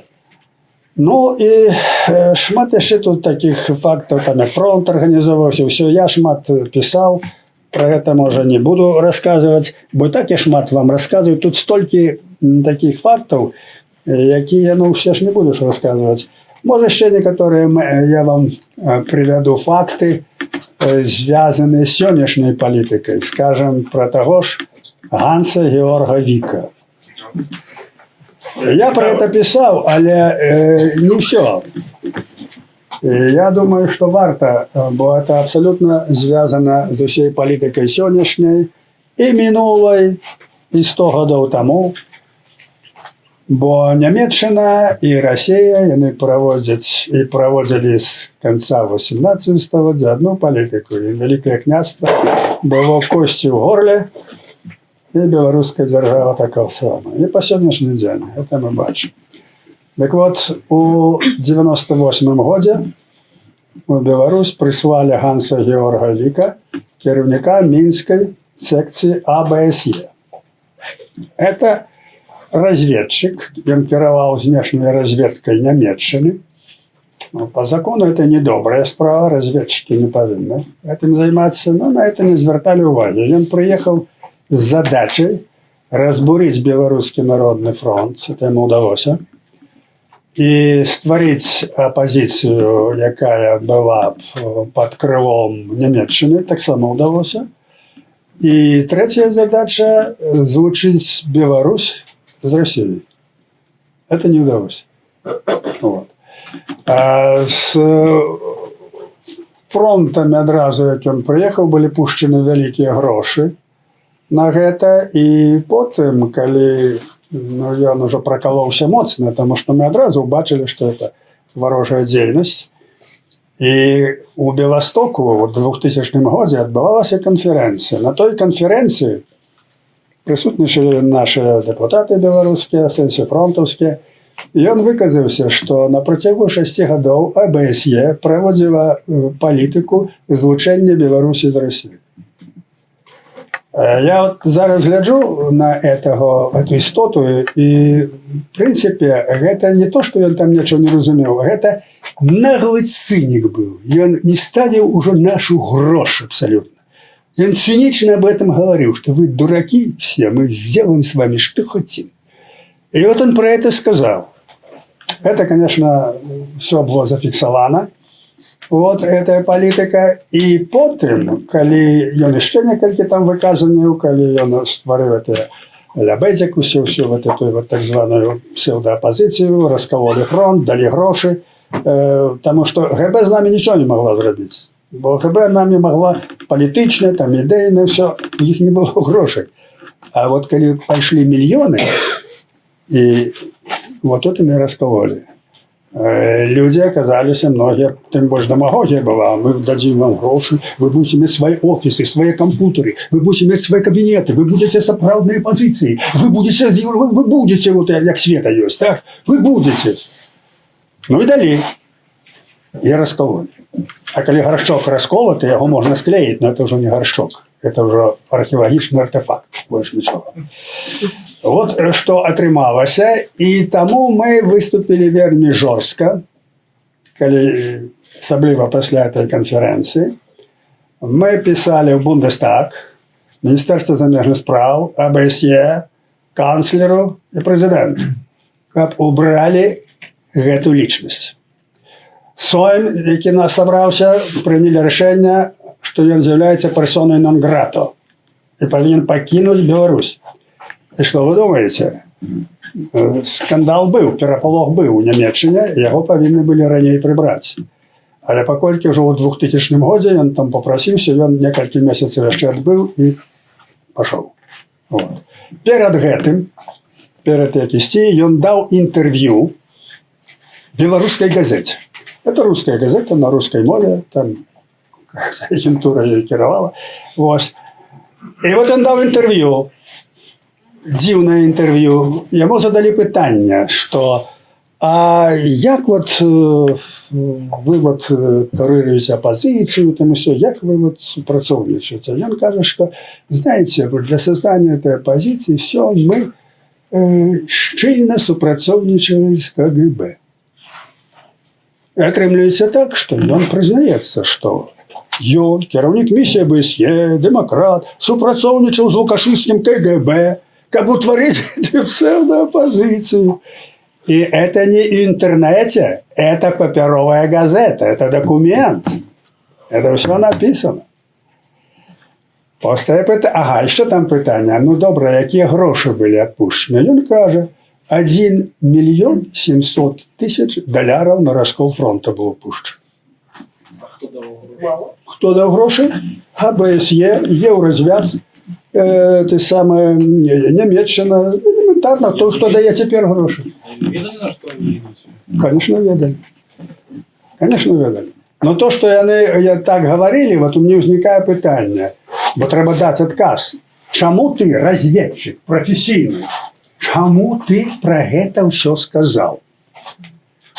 А в этот час канцлер Шрёдер провалився. Пам'ятаєте історію? Канцлер Шрёдер – это агент КГБ. Канцлер Німеччини був агентом КГБ. Потім працював до Російської Вот. И он пошел в «Газпром», и ему там дали миллион, зарплата их миллион евро в год. Разумеется, ну, это нечто такое завоблачное. Вот. Это такий циник, все. И он тут провалився. И там возникло питання. Тому що повставало питання вот у этой політичної боротьби в Німеччині, як його віддати під суд. И там пошла такая вот. И я думаю, что просто Вік трошки наполохався і вирішив зробити таке альбі, сам усе сказати. І от коли чоловік каже сам, це не, розумієте, це сприймається не як нормально, що це не є некое порушення, там, чи що, ну так сприймається. Це тонкая психологія. Это тонкая психология. Так как, скажем, Станислав Шушкевич усюди у газете «Известия» всюди написал, что я писал и кандидатскую диссертацию, и докторскую по заказу КГБ. Это была, значит, тайная работа, все, он это писал. И никто питання навіть не задає. Абсолютно, бо коли б це розкрилося, так а чому ж ви мовчали? А чому ж ви Света за про 15 тисяч нічого не сказали? От треба було одразу сказати, і не було проблем. Так. Вот, разумеете, она не сказала. Так вот, тут, коли Вік это сказав, так это не так, ну, быцем би, ну, то в нормі, що, ну, сказав, якби, все, это, і до його претензій ніяких. Ну, я ще одну вам реч скажу, яку я, мені здається, ніде не казав. Бо все одно я це повинен сказати. І про, скажем, німецьку окупацію я многі речі ведаю, які мені сказали ті люди, які тоді були в Мінську, які ведають, як відбувалися забойства і все. Но це буде, може, написано пізніше. Не в такій книжці я це не казав. Так от Вік. Вот Вік, значить, присилає до мене у Варшаву в 2000 році чоловіка, який з'являвся молодьон, сябром нашої партії. І він мені каже, що Вік хоче приїхати і споткатися з вами. Окей. А що він хоче? Ну, одним словом, я того молодого чоловіка примусив розказати все. Вот. И он все рассказал. Значит, что Вік хоче приїхати до вас. І он на яку тему буде говорити, я задаю питання, бо він з ним розмовляв. Значить, що Вік хоче поговорити на тему, що нашим огульним ворогом білорусів і німців з'являються поляки. І от треба, щоб білоруси і німці об'єднали свої позиції, тому що поляки хочуть захопити Заходню Білорусь, от що Лукашенко каже, от, що вони хочуть свернути крест і все таке. І от цю лухту мені все це молодежь розказує. І я кажу, ти докладно за цим? Так, каже, він так казав, що причина така. І що далі він тобі казав? А далі він хоче приїхати з вами на контент поговорити, і він лічить, що ну, є хороша пропозиція, узгоднена у Німеччині, щоб ви, Зінон Станіславович, переїхали в Німеччину і разом з сім'єю, значить, жили б там, ну, об'єднали б наші політичні висілки, і вам гарантовано 100 тисяч марок у місяць. Це 30 тисяч доларів у місяць. Вот. И вот эту лухту, и он мне говорит, это я не випадково скажу лухту. Это дипломат. Серйозна річ, це серйозна річ. Присилають не сопляка, а присилають некого серйозного человека. Я же не буду этому верить. Вот. Это провокация такая типовая, дурацкая провокация. Но мне что обурило, что вот ты, Вик, думаешь, то я дурачок. Як ти со мною обходишся? Кого ти присилаєш? Що ти мені пропонуєш? Вот. І я кажу йому, їдь і скажи Віку, що ти мені все сказав, а я нічого не сказав. Все, вислухав, і все на це. І він так і зробив. На завтра факс отримую. Уважаемый господин Поздняк, значит, вот, я должен приехать по вопросам демократии, значит, когда ваши, ну, по-русски. Факс отримую по-русски. Okay? Прось 5 минут, і знову факсова машинка працює. Той же самий текст по-білоруськи приходить. Ви розумієте? Я сказал, вот это надо сделать, секретарка его сделала, а он поглядел, ну что, это же по-белорусски. Ну, это все-таки гумористичные речи. Ну, вот что я вам скажу, что этот человек, ну, ніхто так не зробив стільки зла для Білорусі, заміжних людей, як Вік. Тому що він знищив національно-визвольний, він розборив фронт. І ми згубили національну перспективу. По сьогоднішній день. Ви бачите, що у нас зараз відбувається. Створилася проросійська позиція. Створили Газпром і так далі. Ми стратили, це все почалося від Віку. І я тоді, не про це публічно казав, що б там не було, як тільки появиться вольна Білорусь, гэтый Вік, ми його з дна морського достанемо, він буде в Білорусі, і він буде сидіти за кратами. Обов'язково. За шпіонську діяльність, за знищення, кажуть, этих самых, за порушение законов и так далее. Это абсолютно 100% обвинувачення було. Ну, я утек на той свет. Сыграл в ящик, что называется. Вот. Так вот, деятельность, скажем, вот этой фигуры, якая у лукашистской истории евросийской, она будет оцениваться совсем по-другому. Совсем по-другому. Вот. И тем больше европейских историй, там ОБСЕ, там, они там помогали, там робили, там то, а на самой справе шла вот эта политика. Вот. Ну, то что дотичить Віка. Шмат усіляких ще питань, як можу розказати, але я вже вас стомив. Вот я рассказал некоторые речи, які ніде не были надруковані. Думаю, это було б цікаво. Вот в этих двух книжках, я тут принес некоторые книжки, «Инсургенты», это тут 10 пьес, и вот тут есть про той період німецький, про який я говорив. Фактично, в тим ліку написано про Кубу. Что еще я вам принес?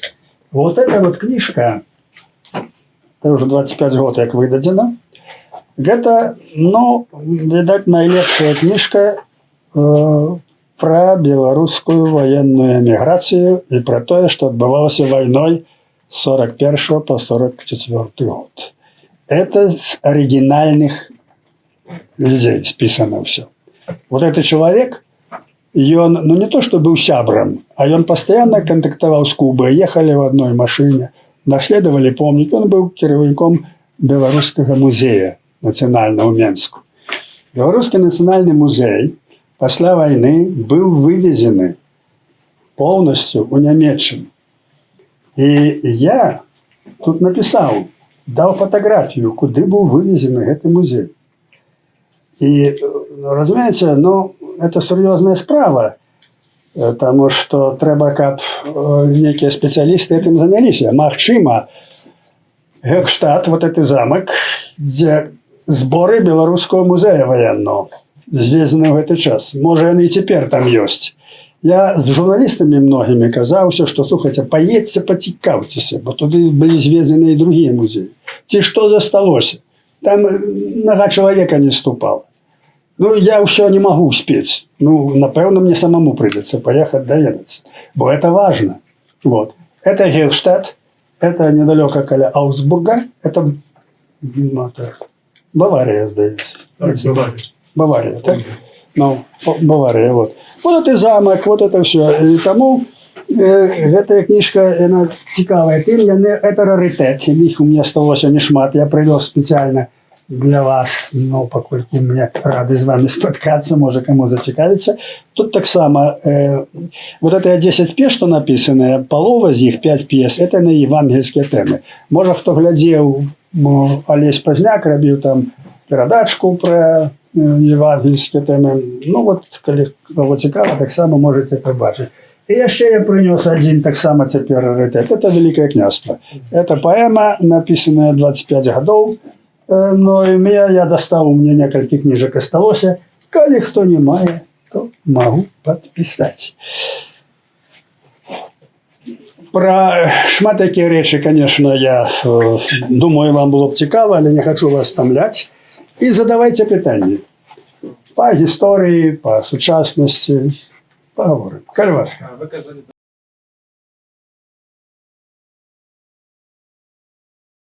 Рада даверу это была утворена Ермаченком и Юлианом Саковичем со згоды Кубы. Якія там выборы? Ніяких выборов там не было, просто при египетском місаріяті, а ён быў гауляйтарам, яны ему прапанавалі стварыць такую раду дарадцаў, даверу, і ён згадзіўся. І там былі беларусы, яны асэнсоўвалі палітыку беларускую і капалі на вушы Кубы. І Куба гэта слухаў. Фактычна, якія былі прэтэнзіі да Кубы з боку СС, што ён падпаў пад уплыў беларусаў. Ён робіць тое, што яму кажуць беларусы. Так вот, это была правильная политика. Стварыць раду даверу, окружить Кубу своими людьми, вось, и казаць яму, что трэба рабіць. Вот и мы это рабілі. вы казали, Не только Витушка, там наибольшую, Витушка после войны больше, наибольшую роль играл Борис Рагуля. Вот, у него был эскадрон, 160 человек, и когда отбывалась центральная рада Островского, все, яны ахову рабілі, все. Это особая размова, але наибольшую роль тогда играл Франц Кушель. Ён офицерскую школу эту утворил. Он был профессийный офицер, и он подрихтовал. И Борис Рагуля. Был еще Михась Рагуля, але он просто был змагар. ну, я цікавий. Шмат вядома. Гэта сапраўды была тактика расейцев. И по сегодняшний день она такая. Значит, расейцы, ну, наполеоновская война добра вядомая, яна, кажуть, нават у этой русской литературы для Стравана, сами Москву полили. Вот. А Первая сусветная война, до 15-го года фронт стоял на месте. Потом был немецкий наступ, немцы заняли Вильню, заняли Менск. И вот, когда русские отступали, и в 14 году так само, то полили все. Все полили. Колодцы закидывали альбо там каменьями, а больше с дыхотой. Там, ці сдох конь, ці корова, ці что. Таким чином. Такий був загад. Полить вёски, полить там збожжя, где было на корню, и закидывать воду. Я про это некоторые специальный артикул писал в белорусских ведомостях, иллюстрации там были, все. Это их была тактика. Я могу еще продолжить, что людей, русские в Первую сусветную войну, загадом выселяли. Вся интеллигенция, селяне, вот, миллионы людей были выселены из Беларуси. Это были так званые беженцы. У Россию. У Россию. В основном у Россию. Первая сусветная война, яна, калі вот по выниках подумать, для нации она была больше страшна, чем другая. Просто про ее мало написано, потому что там не было фашизма, не было этой идеологии большевистской, как сыграть на гитлеризме. Але она была вельми страшная для белорусского насельництва. Так вот, этих людей выселяли, всю интеллигенцию. И, скажем, луцкевичи, они застались у Вильни. Они повинны были быть выселены. Они жили нелегально, а под псевдонимом Генрих Ракутович, до речі, я взял этот псевдоним потом для себя. И они застались только потому, что не послухали их. А так интеллигенцию все выселяли. То же самое робили большевики. Вот. И то же самое робил Сталин. Что дотычить Козьмодемьянска. Зараз это добре відомо. Зоя Козьмодемьянська психічно хворая особа. Яна хворая была на шизофренію. І гэта падлейшая рэч, якую зрабілі бальшавікі, што яны гэту дзяўчыну адпаведным чынам настроілі, все, і яна там пробовала нешта падпаліваць і была забіта. Вот это трэба ведаць. Вот. Менск. Вайна пачалася 22-го. Была нядзеля. 23-го прыляцелі нямецкія бомбардировщики і скінулі некалькі бомбаў на Менск, каб паказаць, што вайна пачалася. 23-го бальшавікі расстрэльвалі яшчэ ў Курапатах. І цэлую калону вязняў з беларускіх турмаў вялі на Трасцянец, каб там іх расстрыляць. Часткова некаторыя калоны паўцякалі. Часткова. А в основном расстреляли там. Это 23-го было. Праз некалькі дзён прыйшлі немцы, але гэтыя вот некалькі дзён, 23-24, уже 23-го, быў аддадзены загад паліць Менск. Паліла НКВД. Пачалі ад абсерваторыі. Абсерваторыя – это там, дзе кінастудыя. Адтуль пачалі паліць Менск і палілі аж до вакзала, аж до конца. Дзесьці ў 12-м годзе, недзе каля 15-го, Бундесархіў немецкі выдаў інтэрнэт фотографии военного часу. Где-то годы 2 гэтыя были фотографии, теперь все, это кинули, больше ничего нема. Але я поспел шмат фотографий перафотографовать и маю файлы. Вот тут 3-й том, «Цяжкий час», там шмат немецких фотографий я даю нават. Вот, так там показано, як это НКВДисты спаливали это Менск. Есть здымки, як Бобруйская, это вулиця. Да мы, звычайно, не бомбили, это НКВДисты спаливали. Больше того, яны спаливали по этой Захаровской улице домы, квартиры с людьми. Их не выселяли, люди еще жили. НКВДисты спаливали, потому что врагу ничего нельзя оставлять. Вот такая была для Москвы, для НКВД, там люди не имели никакого значения. Это початок войны. Далее. Менск, но не кожны дзень, а можа праз дзень. У час усей оккупации увесь час бомбовали советские самолеты. Жилые кварталы. Увесь час. Гомель так само. Притым у Гомелі была такая команда з жанчын, якія лётали на кукурузниках. Ведаеце, што такое кукурузники? Вот. Яны лётали на кукурузниках и ночью бомбили Гомель. Жилые кварталы, где люди жили. Чаму яны летали на кукурузниках? Вот они летят, мотор строкоча, выключают мотор и тихенько планируют. С кукурузником можно было планировать. И никто ж не чує. Тишина. Бо ранее же не было там, як теперешнее ПВО, там прожекторы только. И в этой тишине скидывали эти бомбы. Их называли ведьмы. Советские ведьмы. Вот. Значит, Гомель вельми знищили войной. И Менск. Фактично все города бомбили, але найбольш Менск и Гомель.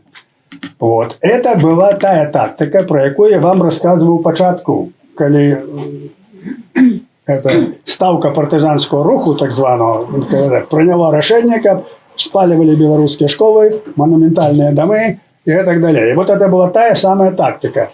Бомбовать Менск, а потом это все списали на немцев. А немцы это не робили.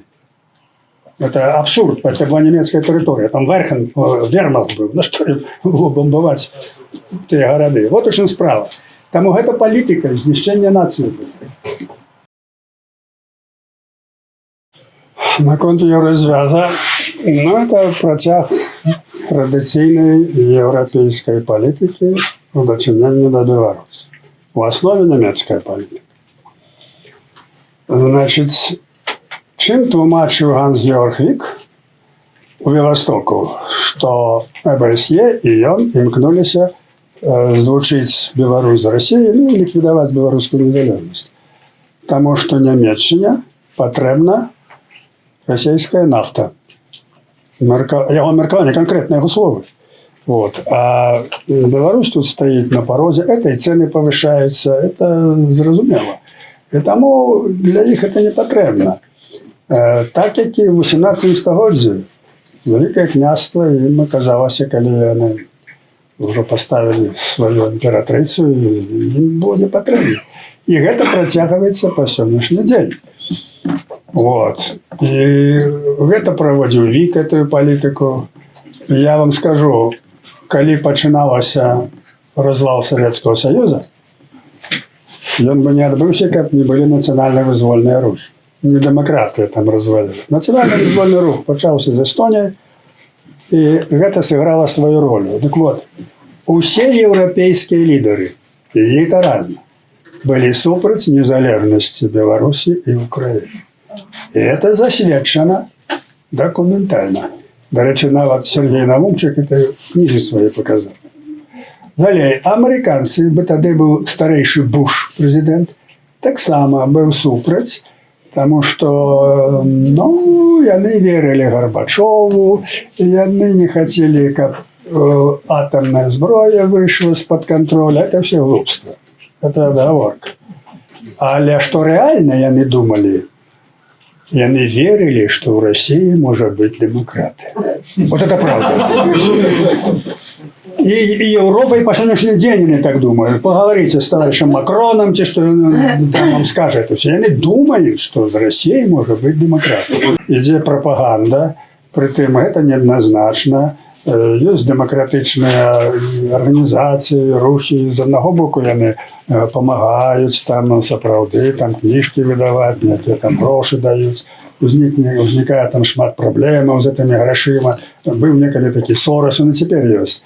Вот. Які таксама дамаў кніжкі там на выдавецтва. Але каб была б такая дэмакратыя без граніц. У яго была такая канцэпцыя дэмакратыя, кажуць, без граніц. І тады ўжо яны заходзяць у нашу дэмакратыю, як слоню па судную лаўку, робяць, што хочуць. Нічого з этого не атрымалася. Я Сорасам спатыкаўся. Ён захацеў са мной спаткацца, калі я быў дэпутатам. Ну, я добра ведаю, чым ён дыхае, што ён хацеў. Вот. Дык вот, гэтая палітыка, яна вельмі прагматычная, яна эгоістычная, яна толькі зыходзіць сваіх інтарэсаў. А дэмакратыя – гэта метад. Это метад для ажыццяўлення сваёй палітыкі. Гэта так.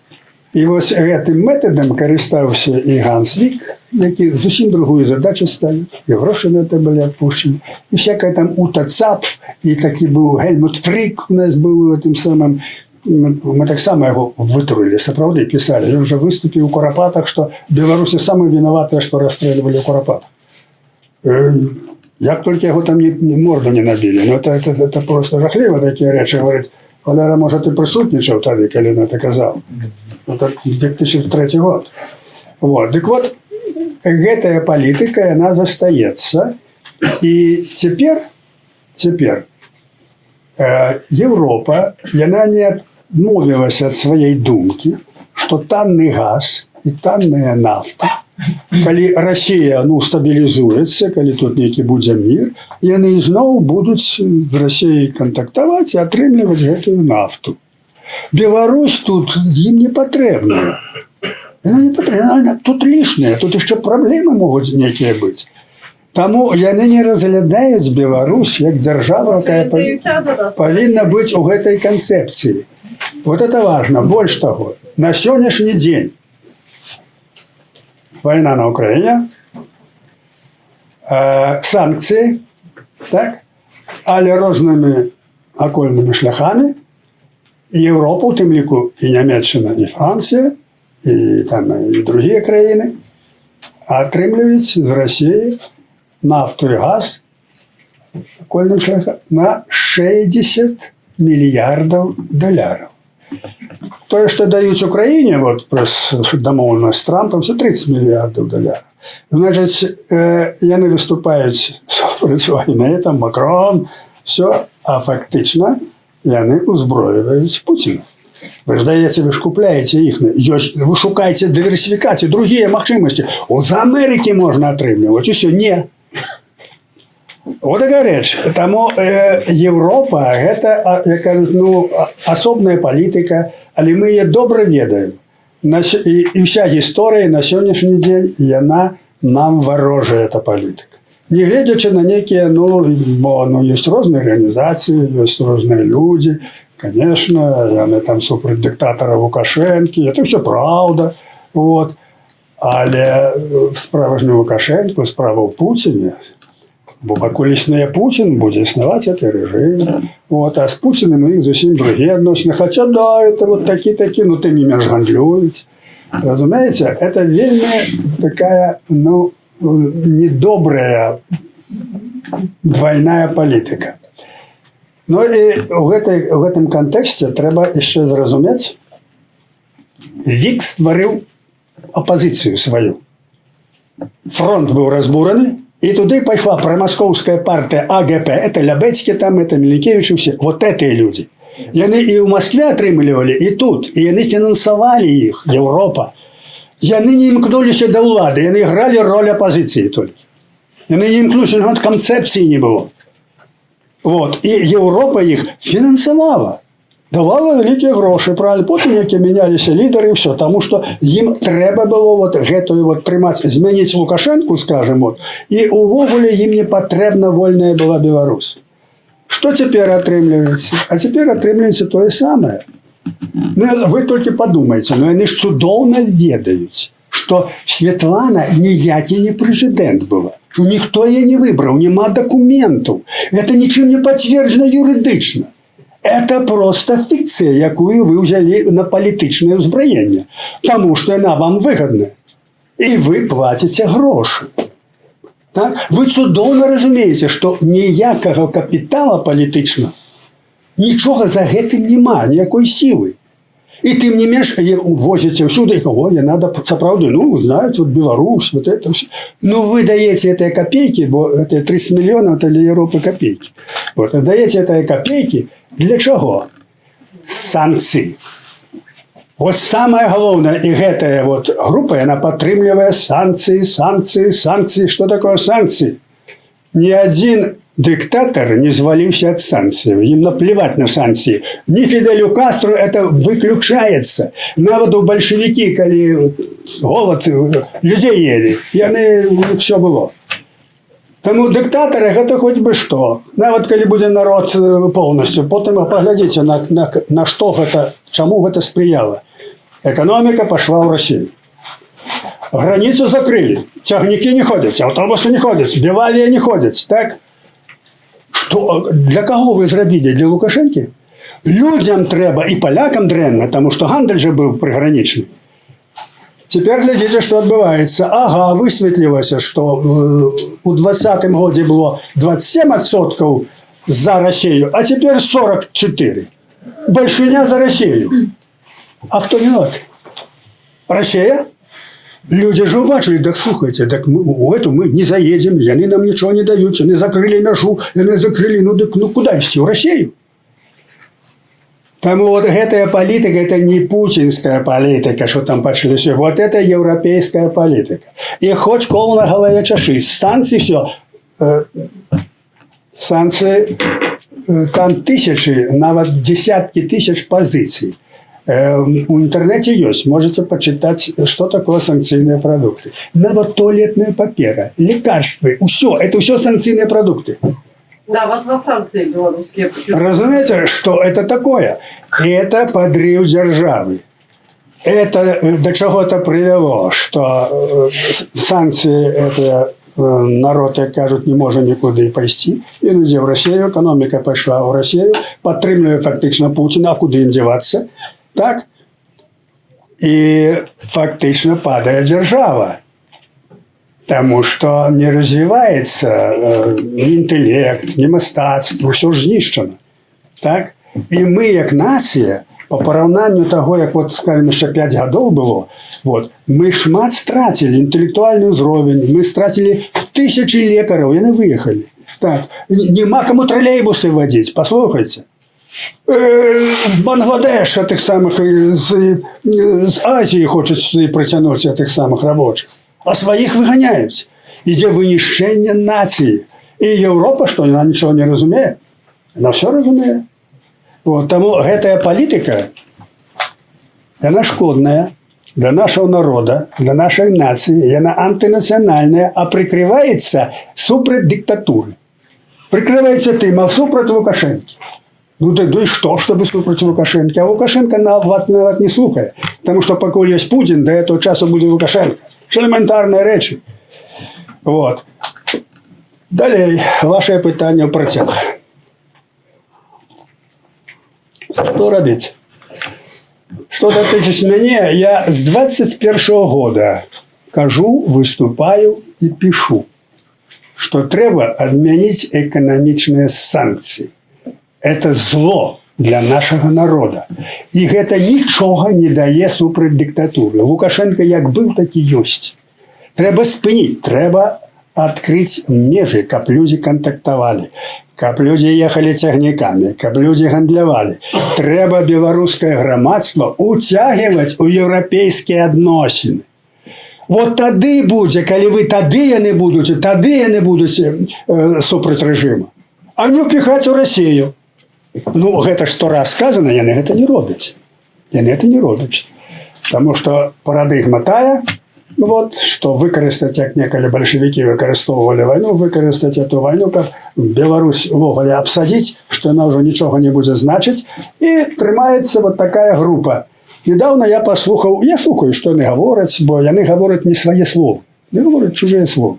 И вот интервью этому Еврошуку, Лукашуку говорит, что а як вы будете, вот, коли настане час X, и треба як вот вернуться в Беларусь. Ну, мы, каже, тогда мы все разом, значит, вот с европейскими политиками, мы все разом примем решение, и мы все разом приедем в Беларусь и будем, значит, решать питание. Вы можете послушать это интервью. Я про это сейчас пишу с 21 года, что сутность этой группы вот у тым, как зрабіць бурбалку и потом на плечах этой бурбалки заехать у Беларусь и, кажут, там диктовать свою мову и зрабіць свои марионеточный урад. Вот очень, ну, это элементарные речи. Элементарные речи.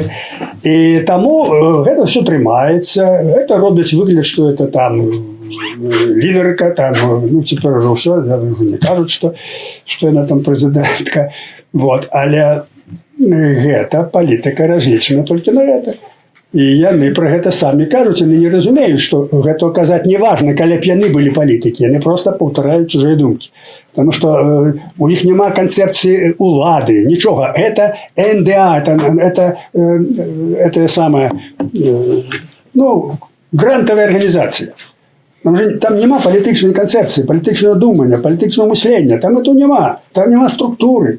Вот. Да, ездят по всех, як кажуть, все, если стрикают, целуются, все добре, все знают, что это, ну, але это все бурбалка створена для відповідної мети. Нічого з гэтага не будзе, панове. Самое дрэннае тое, што за гэты час знішчаны беларускі палітычны квас, и найгорэй, что в значной ступени знішчаны нацыянальна-вызвольныя ідэі палітыкі. Тое, что было на Народным фронте, вот это все зрабіла незалежную Беларусь, это зрабіла законы белорусские, это зрабіла шмат что. Вот. Вот этого основа. Держава только на национальной идее может основать. Нация иначе не існуе. И вот гэта беда, что наши силы зараз, яны слабые.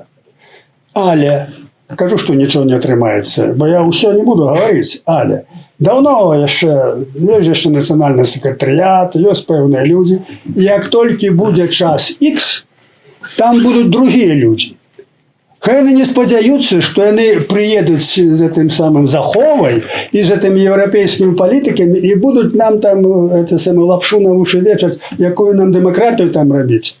Ничего с этого не атрымаецца. Одразу попередживаю. Мы это разумеем. И не треба шмат людей. Есть люди, якія ведаюць, якія гэта зробяць. Это лепший вариант. А реальный вариант может быть такой, что просто уладу пасля Лукашэнкі, но пероймуць такія ж прарасійскія сілы. Нават стаўленікі Расіі. Гледзячы, в якой сітуацыі будзе Пуцін. Гэта найбольш верагодна. Это дрэнны варыянт, але ён верагодны. Вот. Гэта не катастрафічны варыянт. Важна толькі, каб былі спыненыя рэпрэсіі, каб была б элементарная лібералізацыя, каб была магчымасць беларускай школы. Да, будзе некая квота. Гэта ўсё зробіцца само сабой, таму што ў Расіі ўжо ніякіх перспектыў няма. Это ўжо великан с подрезанными жилами. Ничего. Як бы не кончилась эта война, она кончится для их дрэнна. Вот. Это уже, як кажуть, иде на дно. Это уже отличивать час. Тому до этого мы повинны быть готовы. Вот. И мы тут, и за межой, мы повинны заставаться белорусами. Разуметь, что такое наша культура, мова, нація, як утвараецца палітыка, якія нашыя героі, хто такі быў Кастусь Каліноўскі, хто такі наш вораг. Першае пытанне: Россия ворог ці друг? Ворог. Вот як это. А оказывается, что, ну, знаете, по-разному. Мы же не, ну, как-то надо с Россией существовать. Да. Разумеете, коли гэтага нема, это як пытанне, чий Крым. Элементарная речь, коли вы думаете, что вы яшчэ вместе с Россией, вам думать тогда не треба. Просто вы не разумеете элементарных речей. Так вот, там, где Европа, а Европа, вот они будут со Светой, допустим, ехать, там Россия. Вот эта Европа, коли она залезет туды, с демократией и все, но это будет вместе с Россией. Инакшего не будет. Вот в чем справа. Тому наша позиция такая, вот в 91 году. Все были супротив нас, а фронт сказал, что будет незалежная Беларусь, и будем за незалежность. Их 345 коммунистов, а нас 27. И мы перемогли. Потому что выкористали момент, когда они были деморализованы. Выкористали, и там были пытания до секунды можно было. До секунды, когда я выступил, попер на Ельцина. Боялись вельми. Ой, я Ельцина покривдив. Там треба было, как они проголосовали за незалежность. И одноголосно от страху все проголосовали за незалежность. Это юридично отбылося. Все, отбылась Республика Беларусь. Потому что была национальная сила, и их было не тысячи, не миллионы, их было 27 человек в этом коммунистичном Верховном Совете. История показывает, что когда есть великая идея, есть разумение, есть, как кажуть, воля, все можно сделать. Все можно сделать. Тому я не бачу перспективы ни у этого режима Лукашенского. Никто за его живот класть не будет, поверьте. Никто. Вот. И не бачу никакой перспективы идейной у России, кроме вот этого российского империализма, и что все дураки, мы одни русские. Это уже не сыграло. Это уже не сыграет. Тому наша задача зараз, мы тут за межой, нам треба заховать свою идентичность, свои идеи, свою мову. Семьи есть, у семьях дети повинны говорить по-белорусски. По-белорусски дети повинны, семья повинна выховываться. Вот. Допомагать самим себе. Бо история нашей миграции 50-х годов показывает. Вот приехало 5000 белорусов в Штаты. Они жили у лагерах, Ваттенштейт, там іншие, их там было за колючим дротом они жили. Они приехали у Штаты, и они зробили организации свои, культурные, и они побудовали церкви свои, и они побудовали лабі своє. Кожний год на 25 сакавіка Конгресс Злучених Штатів запрошав белорусов, святаров, и они выступали, вешали белорусский червоно-белый стяг. Вот як повела себе міграція, було тільки 5000. А тих, які політично свідомі, їх там вже пару сот було. Вот. Тому не треба думати, що тут така ми довго в такому стані, що нас мало, нічого подобного. Вот. Тому, коли є правда, є ідея, є воля, є енергія, є люди, з якими нічого можна робити, положитися. Усе, коли ми знаємо, що треба робити, перемога буде за нами. Буде. Вот.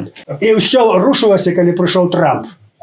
От коли Трамп прийшов, Мы Трампу шмат писали, но я не буду казаць, рознымі метадамі нават выкарысталі людзей, якія не з намі. Нават амерыканцы дагэтуль, каб вызваліць вязняў за зняцце санкций. И Трамп на это пошел.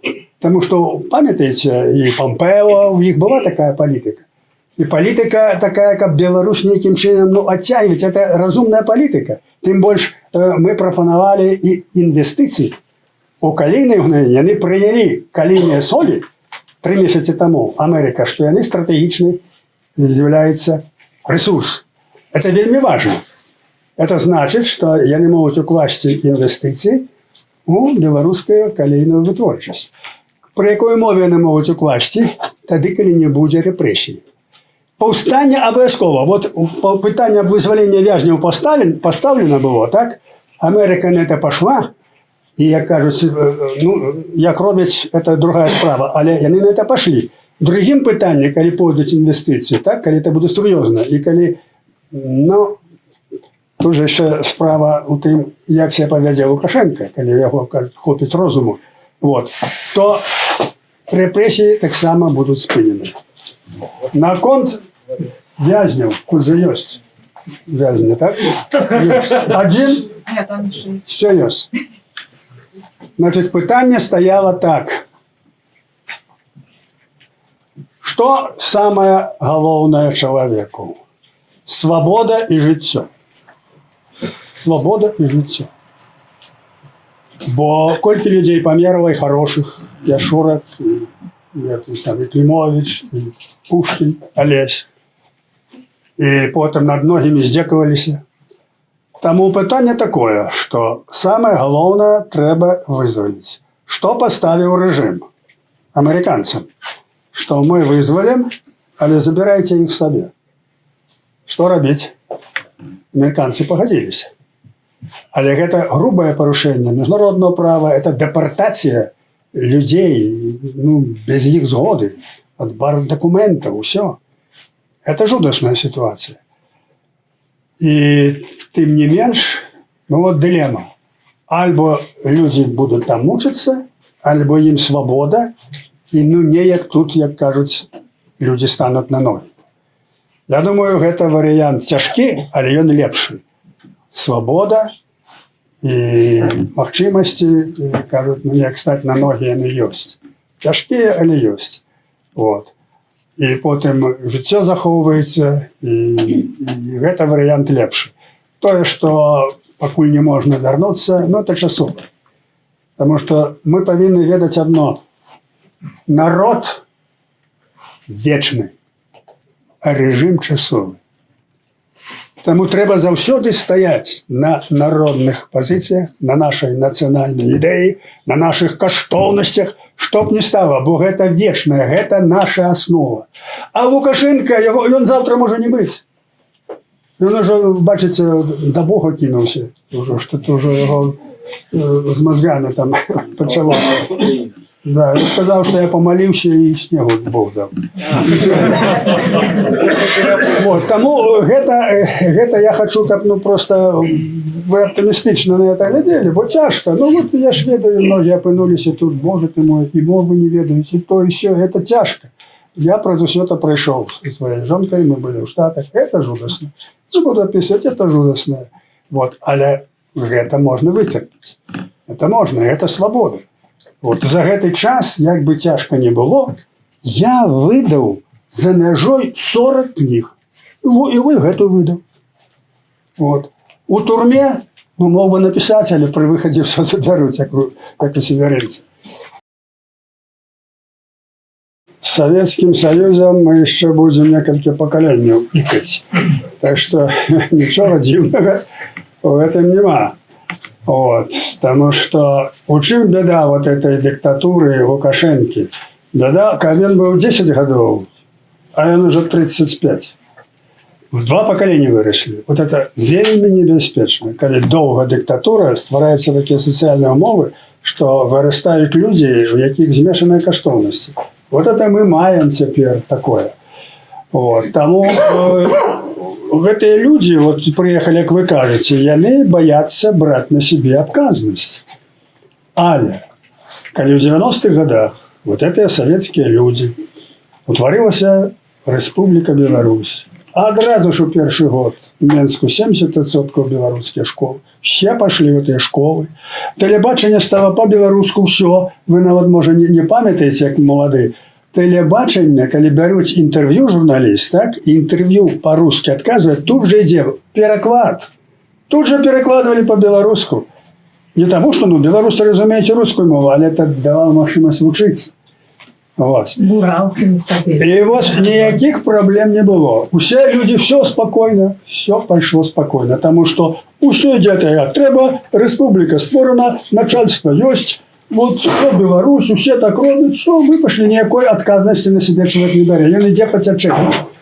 А вот то, что тут треба идти супрать течению. Знаете?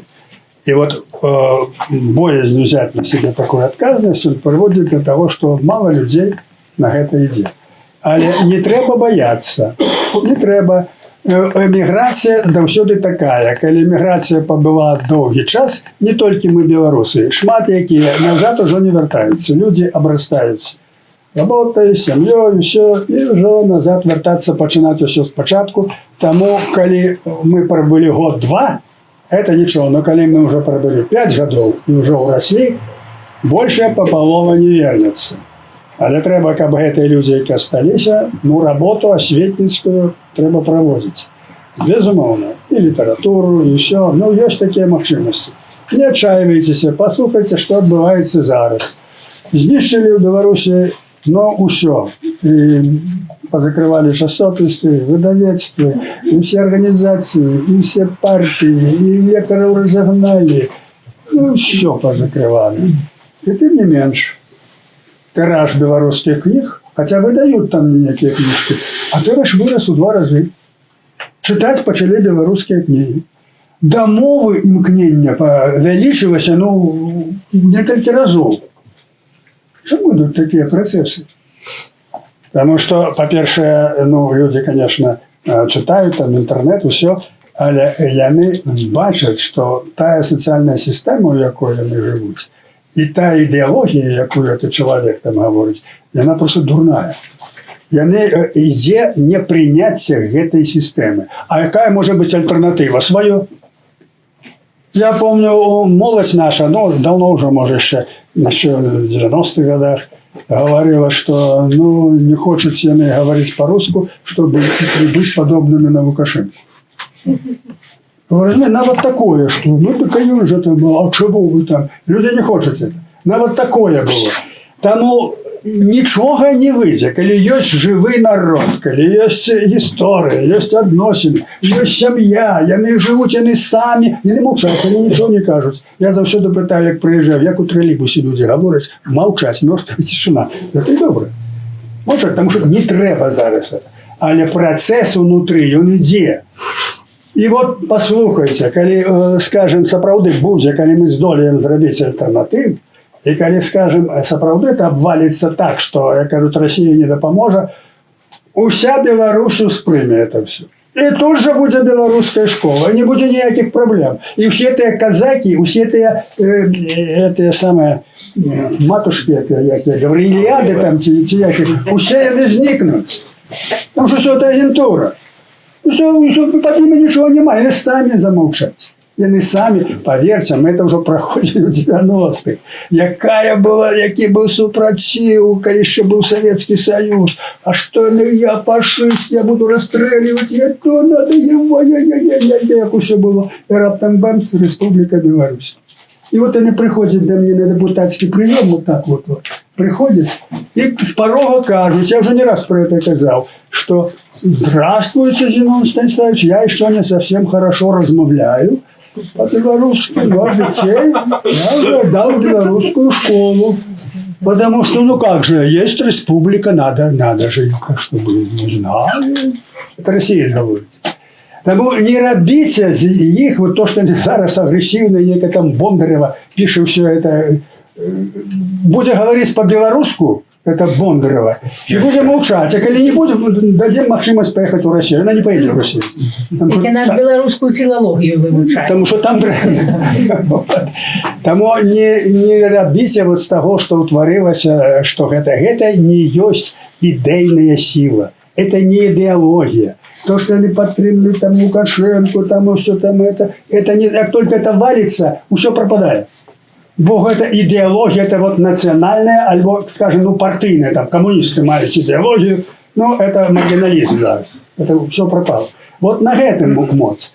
А в этом ничего не будет. Никто не будет класти живот за Лукашенко. Никто не будет змагаться за этот режим, коли ну паде. Ну, за что вы будете змагаться? Вот люди, за что? Что было при Лукашенко? За что вы будете змагаться? На вот коммунизм, когда обвалився, ну, вроде бы уже Ленина нет, ничего нет. Ну как? И они не знают, что робить.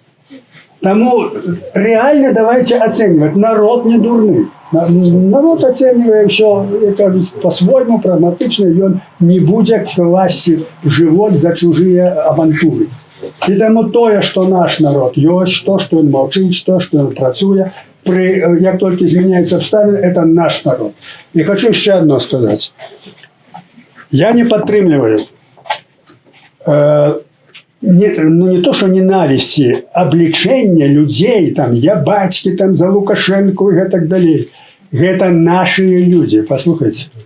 Это так само наш народ. Может быть, ваш батька там, то ну, ваш не может, чи матка, чи сестра, я за Лукашенко. И вы что будете ее? Дякую Богу. Дякую Богу, ні. А ёй же так. І тому гэта наносне, гэта часове, гэта выбор певної вигоди. Як тільки ця вигода кончається, усе, бо це не ідеологія. Це все спаде.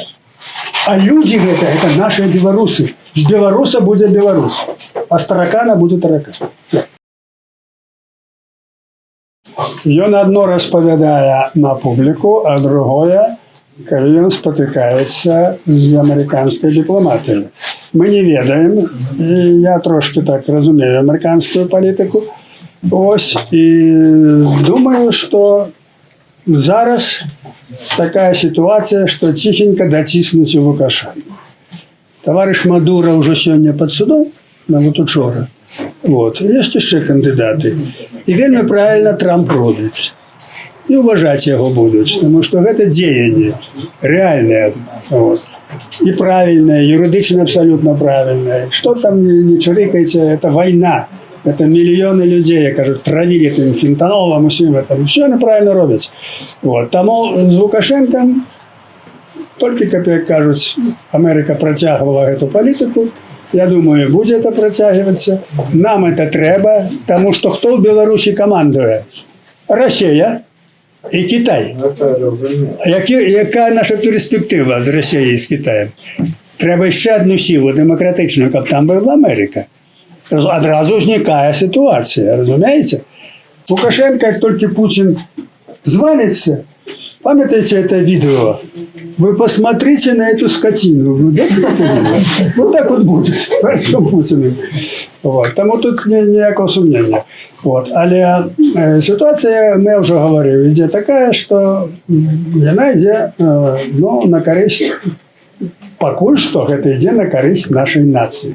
То, что выпускать почали вязню, то, что Америка увійшла в нашу политику, это все йде на нашу користь. То, что мы стали объектом, як кажуть, певних перемов. Это все вельми важно, потому что еще год тому мы уже перестали быть субъектом политики.